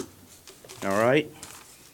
It was denied initially by the commission, and it was sent to the parish council for a vote, for an appeal of the denial. The parish council, in their wisdom, said the developer did not get a rebuttal period. Well, I can't find anything in our ordinances where it states that phrase. And I've never seen the chairman of the Planning Commission deny any developer any chance to come back to the microphone as many times as they want to. We had one commissioner for that particular development, met with the developer, a parish councilman, and 4 citizens that were opposed to it, and crafted some kind of deal and $100,000 payment to go towards drainage for an adjacent property. And this commissioner, at the meeting, when it got sent back to planning, came up with a legal document and read it into the record. And I've got to tell you, that document was not in the planning packet that is required by our parish laws and ordinances to be posted on the parish website. It was not in there. I'm not sure every other commissioner saw it. This one rogue commissioner came up with it. And somehow this thing got passed. Abolish this Planning and Zoning Commission. They're destroying our parish one subdivision at a time. Let our elected officials, not some appointed officials, let our elected officials make the decisions on new development in this parish. Thank you. Thank you, Mr. Pettit. Okay. Any discussion from the committee members? Floor is open.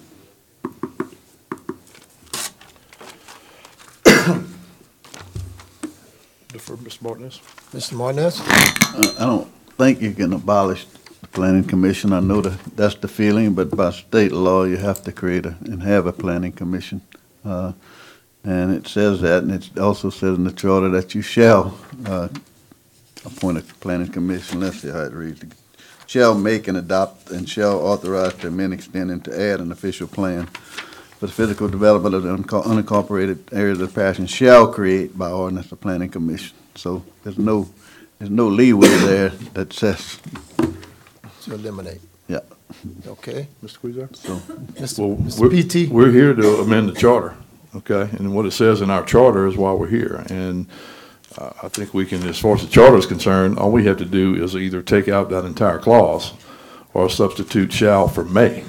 And I mean, that's what we're here to make recommendations to the council to put things on the ballot for the people to decide. And I'm gonna tell you, if this is really about what the people want, the people in this parish who doing what I do, you kind of see this every day. There is no ballot measure you can put on the ballot with regard to this charter that would garner more popular support than abolishing the Planning and Zoning Commission. Period. But maybe clean the dishes out, possibly. Okay. But I'm just telling you, if this is what the people want, this is what the people want. And I don't, maybe we need to get legal involved in this, because Mr. Dawson and I had a discussion before the meeting, and does state law require that the governing authority establish a planning commission? Because that's not how I read it. And I think we've got the article, the revised statute you're talking about is found in the Larson Act, which is Title 33 102, and it reads, every parish and every municipality may create by ordinance a planning commission. That doesn't mean, I certainly don't interpret that to mean that the state law requires a planning commission. And I've got a compromise here. I think, not to echo what some of Mr. Pettit says, which is, in my opinion, the sentiment and the opinion shared by the vast majority of the frustrated people in this parish, and there's a lot of them. The compromise is the people want to know, and people want to see their elected officials make these decisions. That's what they want to see. So if you want to amend this charter and say that, and this has come up already and was shut down in a strategic planning meeting. If you want to make the planning commission's actions with regard to a subdivision preliminary plat a recommendation to the council, like a zoning change is, because that requires an ordinance, I think that would kill two birds with one stone. But we've seen, the parish council got rid of a 3-man appeals board and still refuses to hear appeals, and people are getting very, very angry about that. Now, if this is about what the people want, this is what the people want. And I would make it in the form of a motion that we amend 4-18 to either take out the language that says, and shall create by ordinance a planning commission, and I'll make another argument about that too. If it is indeed, if Mr. Martinez is correct, and it is required by state law, this verbiage is superfluous, so we lose nothing by excising it. Well, what I'm saying, Mr. PT, is it says it in our charter. If you want to change it, then try. But I would first have the legal opinion on. I'm okay with getting a legal opinion, but I certainly, I want to change it because I want the elected. Mr. Chairman? Okay, Mr. Hernandez, then Mr. Trosclair. Mr. Martinez had said that we can't do without a planning and zoning, but if you go back to, let me make sure, section 412, powers in general, subsection F, it says by ordinance abolish or consolidate any parish department, office, agency, or commission. So if we can't do away with it, we got to go back and amend that, saying that we can't do away with the plan. I agree with Mr. PT and Mr. Pettit, and that's the biggest complaint I've heard since I've been appointed to this commission, is that it doesn't matter, you can get 100 people to that podium, and planning and zoning is going to vote the way they want to vote. And that's a problem. I mean, if we're not going to do the will of the people, then we're time up here right now. Mr. Trosclair? I echo Mr. Hernandez's comments, and one of the biggest gripes that I hear as a citizen is the planning commission as well. I just think that maybe we need to set aside a whole day in itself for this committee, seriously, because we could spend all day on setting qualifications for the planning commission and what they need to have. We're going to be here a long time on this. I just think that maybe we can come back a little bit more prepared to deal with this section and come back to a later date. But this planning commission definitely needs a lot of work. Mr. PT? I think I do have a compromise position here, and that would be revise this language, take it out, say the governing authority may create the planning commission, and may create it, which gives you all the latitude you want as a council. But what I would like to see in here is that the recommendations of the planning commission are all advisory only and merely recommendations to the governing authority, which are the elected representatives of this parish. Just like most municipalities do it, by the way. Okay, most parishes do it. The final say-so is the parish council. And that's what zoning changes all have to be, because they're required to be done by ordinance. So all of those have to go before the planning commission. The parish council, excuse me. And sometimes the parish council ignores. Recently, we had a big one where the parish council ignored the recommendation of the zoning commission, and that's fine. But those parish councilmen are answerable to their constituents. These appointed officials on the planning commission, and it's a tough job. Everybody knows it is. Nobody's saying it's not. Okay, and I probably am the guy who makes it tougher on them than anybody, intentionally. But I want to be able to, if my elected representative, who's a District 10 council member, votes the way I don't like it, I want to be able to access him and vote him out. And I can't vote these appointed officials out. And I have some serious problems with the way that this particular planning commission, how it's staffed, because that is another thing that frustrates people. Everybody in this parish knows that this council predetermines who's going to sit on this planning and zoning commission. Everybody knows it. Everybody knows it. Pettit wrote something the other day. I predicted the top 6 ranking out of 17 applicants. I predicted a week before in 2016. Everybody knows. So if we're here to do the bidding and the will of the people, this one needs to go in because this one will pass. Thank you. Mr. Dawson. Yep. So, you know, I wouldn't have a particular problem with substituting the shall for may, or may for shall. I'm a little bit, what document, Mr. PTK, if I could ask him directly, what document are you talking about changing an ordinance to, for the planning and zoning procedures so that they make a recommendation? No, I'm suggesting adding into this charter 4-18 as if we are going to recommend some changes, I'm suggesting adding verbiage that would say something like this: get the shall out, may create, and I'll put my glasses back on, may create by ordinance a planning commission with the powers and duties. If I don't care about that language, but I want language put in there that makes any action, any vote, any action by the planning commission, be it on a subdivision preliminary plat or any other action, advisory only, and a recommendation to the parish council, where the elected officials have to make the decisions because they're the ones who are accountable to the people of this parish, not the planning commission. So that's the language I would like to see put in. Put that in 4-18 is what you're saying. That's correct. So, you know, I would like to have the parish attorney look at this because, as I've said, I've talked to Mr. PT about this. There is like 33-103.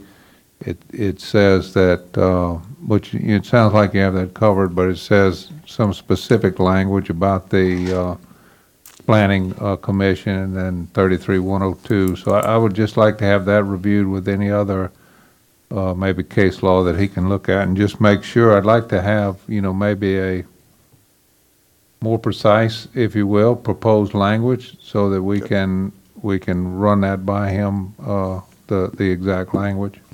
Okay. If I may, I've got an idea how I want to see this read, and I will be happy to have a draft. And we got a group email going here, correct? Everybody's on email. I'd be happy to propose something and send it for everybody's consideration. And I'm more than happy to have legal weigh in on it. Well, from what I'm gathering, let's be precise on this. You're moving to, your motion is to change the language from shall to may. Yes, amend it from shall to may. And I will provide specific language, suggest specific language, and I'll do that tonight. But yet, essentially, to change the mandate, shall create a planning commission by ordinance to may create a planning commission by ordinance, and I'm going to suggest that the planning commission's actions are advisory only, mere recommendations to the parish council. To the parish That's the council. substance of it. Okay. And Mr. Dawson, is that inclusive of what your thoughts were? Yeah, and I think it just, Well, I'm saying, go, let's have the parish attorney review this and come back to us. And I'll amend my hopefully motion next further meeting. with the understanding that legal will take a peek at it and vet it and do whatever they do with it. I'll second that, Mr. Okay. All right, motion on the floor. It's been moved by Mr. PT, second by Mr. Hernandez. Any opposition to the motion?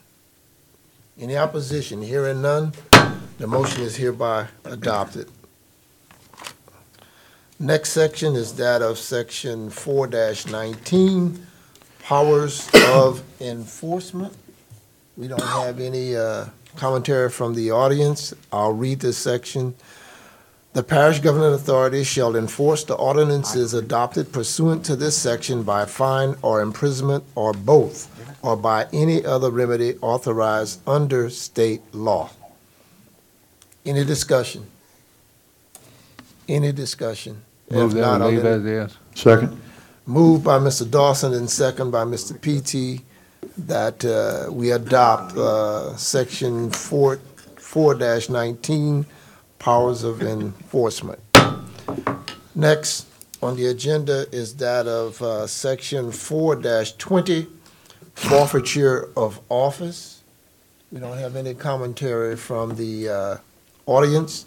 I'll read this section. Whenever any member of the governing authority ceases to be a qualified elector of the parish, ceases to be a resident of the district he represents, or fails to attend meetings without good cause for a period of 3 consecutive months, or is convicted of a felony as provided by state law, the office shall be forfeited. Commentary, discussion. Mr. P.T. Yeah, I would, and again, I'm looking at the 2009 Charter Commission recommendation that did not pass the ballot, but they added a sentence to the end of that, and I'll read it. Quote, "The appointee shall be ineligible to be a candidate in the election to fill the vacancy in the seat that he/she filled." I would make a motion that we add that language to Second that. 419A, 421A, sorry. So moved by Mr. P.T. and second by Mr. Dawson. Any opposition to that motion? Any opposition? Hearing none, the motion is hereby adopted. Okay, we'll next move to section 4-21, vacancies. Section A, any vacancy on the governing authority shall be filled within 30 days by appointment by at least a majority vote of the remaining members excluding the president. If the unexpired portion of the term is more than 1 year, the vacancy shall be filled by special election called by the governing authority within 60 days after the vacancy occurs and held at the earliest date authorized by law.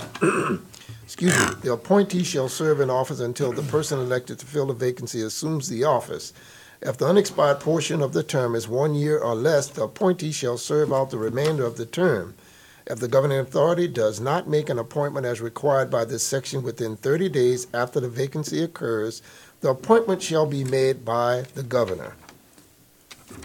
There is commentary coming forward from the audience. Mr. Pettit.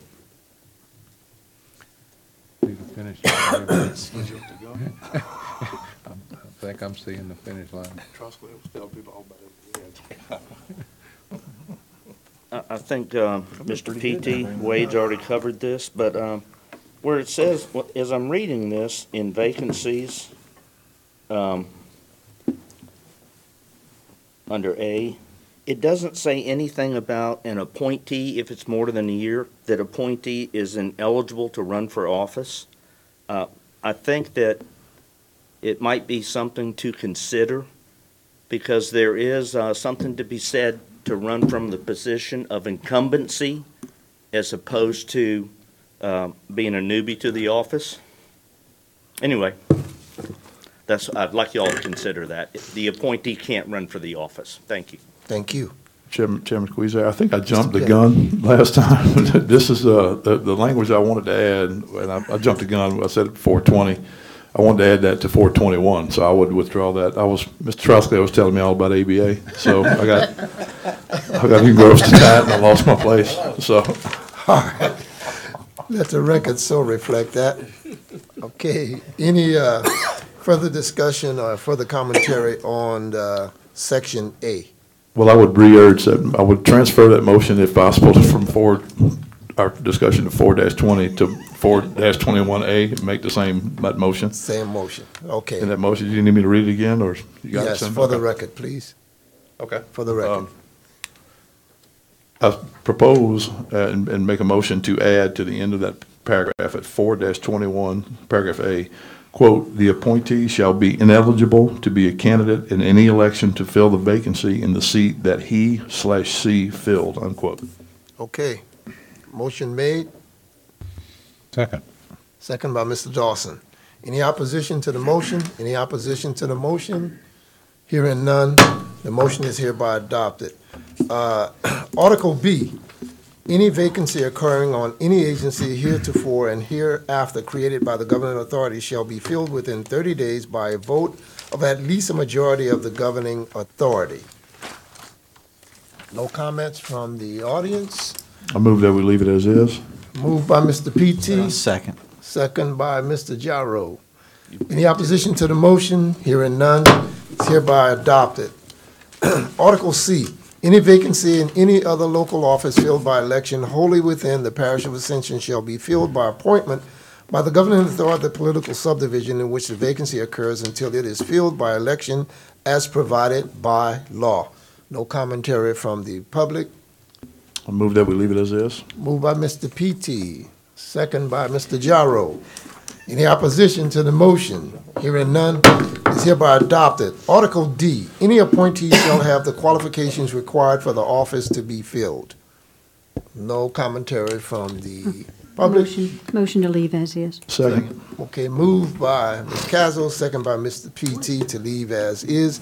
Any opposition from the motion? Hearing none, it is hereby adopted. Section 422, restrictions. Members of the governing authority shall not direct or supervise parish employees or parish officers who are subject to the direction and supervision of the president except through the office of the president. No commentary from the audience. Any commentary, any comment or discussion from the committee? So moved by Mr. Dawson. And Well, no, I have I'm some sorry. discussion. Excuse my haste. Mr. Dawson, you have the This floor. this is one I think I'd like to see some clarifications, though we did do through an ordinance that the parish secretary reports to the council. However, I think it would be good if we did a clarification here. So what we did is, in the ordinance, was we took out that the parish secretary was subject to the direction and supervision of the president. So I'd like to just add, and I have to come back with the precise language. I wasn't prepared there, but, except the parish secretary and, forgotten what the other term we used. Well, Was it- let the record reflect that the proper language Okay. will come forth by Mr. Dawson by way of our secretary. But with that motion on the floor, can we get a second, Mr.? Well, just one, some little question? clarification. Clarification, The Mr. questions P.T. that rose up during the Mr. Dawson about.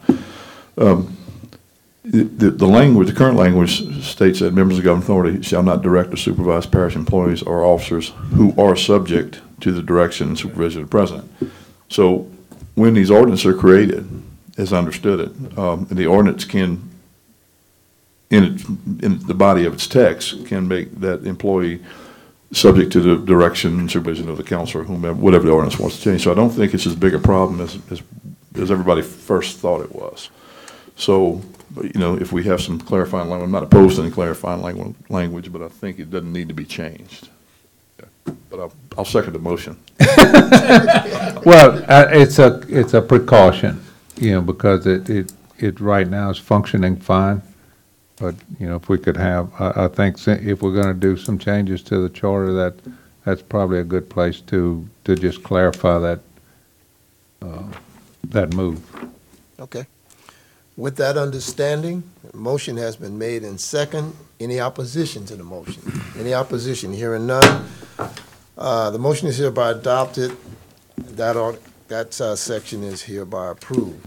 The last section of the evening is section 4-23, term of office. The president and each member of the governing authority shall be elected for a term of 4 years. The terms shall be concurrent and begin at noon the first Monday of the January following the election. The election shall be held at the same time as the election for governor in accordance with law. No commentary from the audience. Any Motion to leave discussion? as is. Okay, motion by Member Burnett, Michael Burnett, to leave as is. Second by, Objection. And just for discussion's sake. Okay. Okay. okay, section by Mr. Gyro, and we have open discussion first. Mr. P.T. Yeah, since we're going through the charter number by number, piece by piece, paragraph by paragraph, we have not brought up specifically the issue of term limits, which was proposed by more than one of the groups that weighed in on this thing going back since July. I think that, in the procedure we've adopted, I would like to make a motion that term limits, whether it's in number 23 or in addition to Article 4, is at least put on the table for future discussion. And maybe if we are going to hire some experts to come in and give us an assessment on the pros and cons of term limits would not be unbeneficial. Okay. So that's making a motion that we defer that for further discussion. I'll second that. Okay. Yeah, just Moved for and second by discussion-wise, Mr. I'm under Trosclair. the impression that for, like the RPEC and ABA's amendments will come after we get through the current charter. So I think we'll get there. Yeah, either way. Yeah, no doubt. Just in case you want to preserve discussion, because I know this is a discussion a lot of people in the parish want to see had. So, Okay, motion motion on the adjourned. floor. Motion on the floor, and it's been second. Any opposition to the motion? Hearing none, it is hereby adopted. Before we conclude with a motion to adopt, thank you for your time and your attention and your patience. We are getting through the process. Mr. Lambert. Before we adjourn, we need to think about where we headed. We said we would go through this week by week, step by step, each one. I know that time frame. We're supposed to have some other people come in. We've got to consider the councilman at large, if we're gonna do this, if we're gonna do that. We need to start thinking in terms of time, and is it possible that we get more time instead of waiting until the last minute to ask someone for more time, instead of waiting till, the week, well, we gotta have more time. I know some people that spent, 8 or 10 or 12 months trying to get this stuff straight, and we're trying to do this in 8 or 10 or 12 weeks. So we need to start thinking time frame and how much time we think this might take to do the right thing, not just get it done, but to do the right thing for our kids and grandkids. And by the way, I had 2 new grandbabies born last Friday. Not that that mattered. But we just need to start thinking about those things, for at the end of next month. That's here before we know it. Yes. And So for the I record, move that we put that on the agenda for the next meeting. an agenda item to Add ask that for as an more agenda time. item for the next meeting. Second. Okay. Well, we had already preliminarily discussed that we would possibly look at 1 or 2 dates in the month of May to bring in the external experts to the table, and then we would get back into the process of going through the rest of this agenda. The charter as is written. Now, if you want to go through the entire charter first and then bring the experts in, that's left up to the will of this collective body. I think Mr. Trosclair. I don't necessarily have a problem with that format. The issue would be travel arrangements and so forth, so you need to book experts, whether it's ABA's experts or PEC or Nico, or who you want to bring in. But I don't want to bring in anybody. But, Let's be clear. I don't want to spend $1 of taxpayer money on any expert. Let me be very clear about that. That would be the issue. Yeah. Okay, I would suggest, put that discussion at the end of next week's meeting, because I think we're going to start going through this charter pretty quickly. I agree. Okay, so maybe we can make some real headway next time, and maybe we may be close to be doing one, so. Yeah, we seem to have established Me a and pretty Petey good. are getting along pretty good here Yeah. lately. We can get through. Amen. Well, we're beginning to develop a pretty good rhythm now, a pace. So we're getting acclimated to sort of doing what we have to do in a business-like manner. At this time, again, want to thank everybody, and we'll entertain a motion to adjourn. So moved. By Ms. Casual, second by Mr. P.T. All in favor, signify by saying aye. Aye. Means adjourned. Thank you all.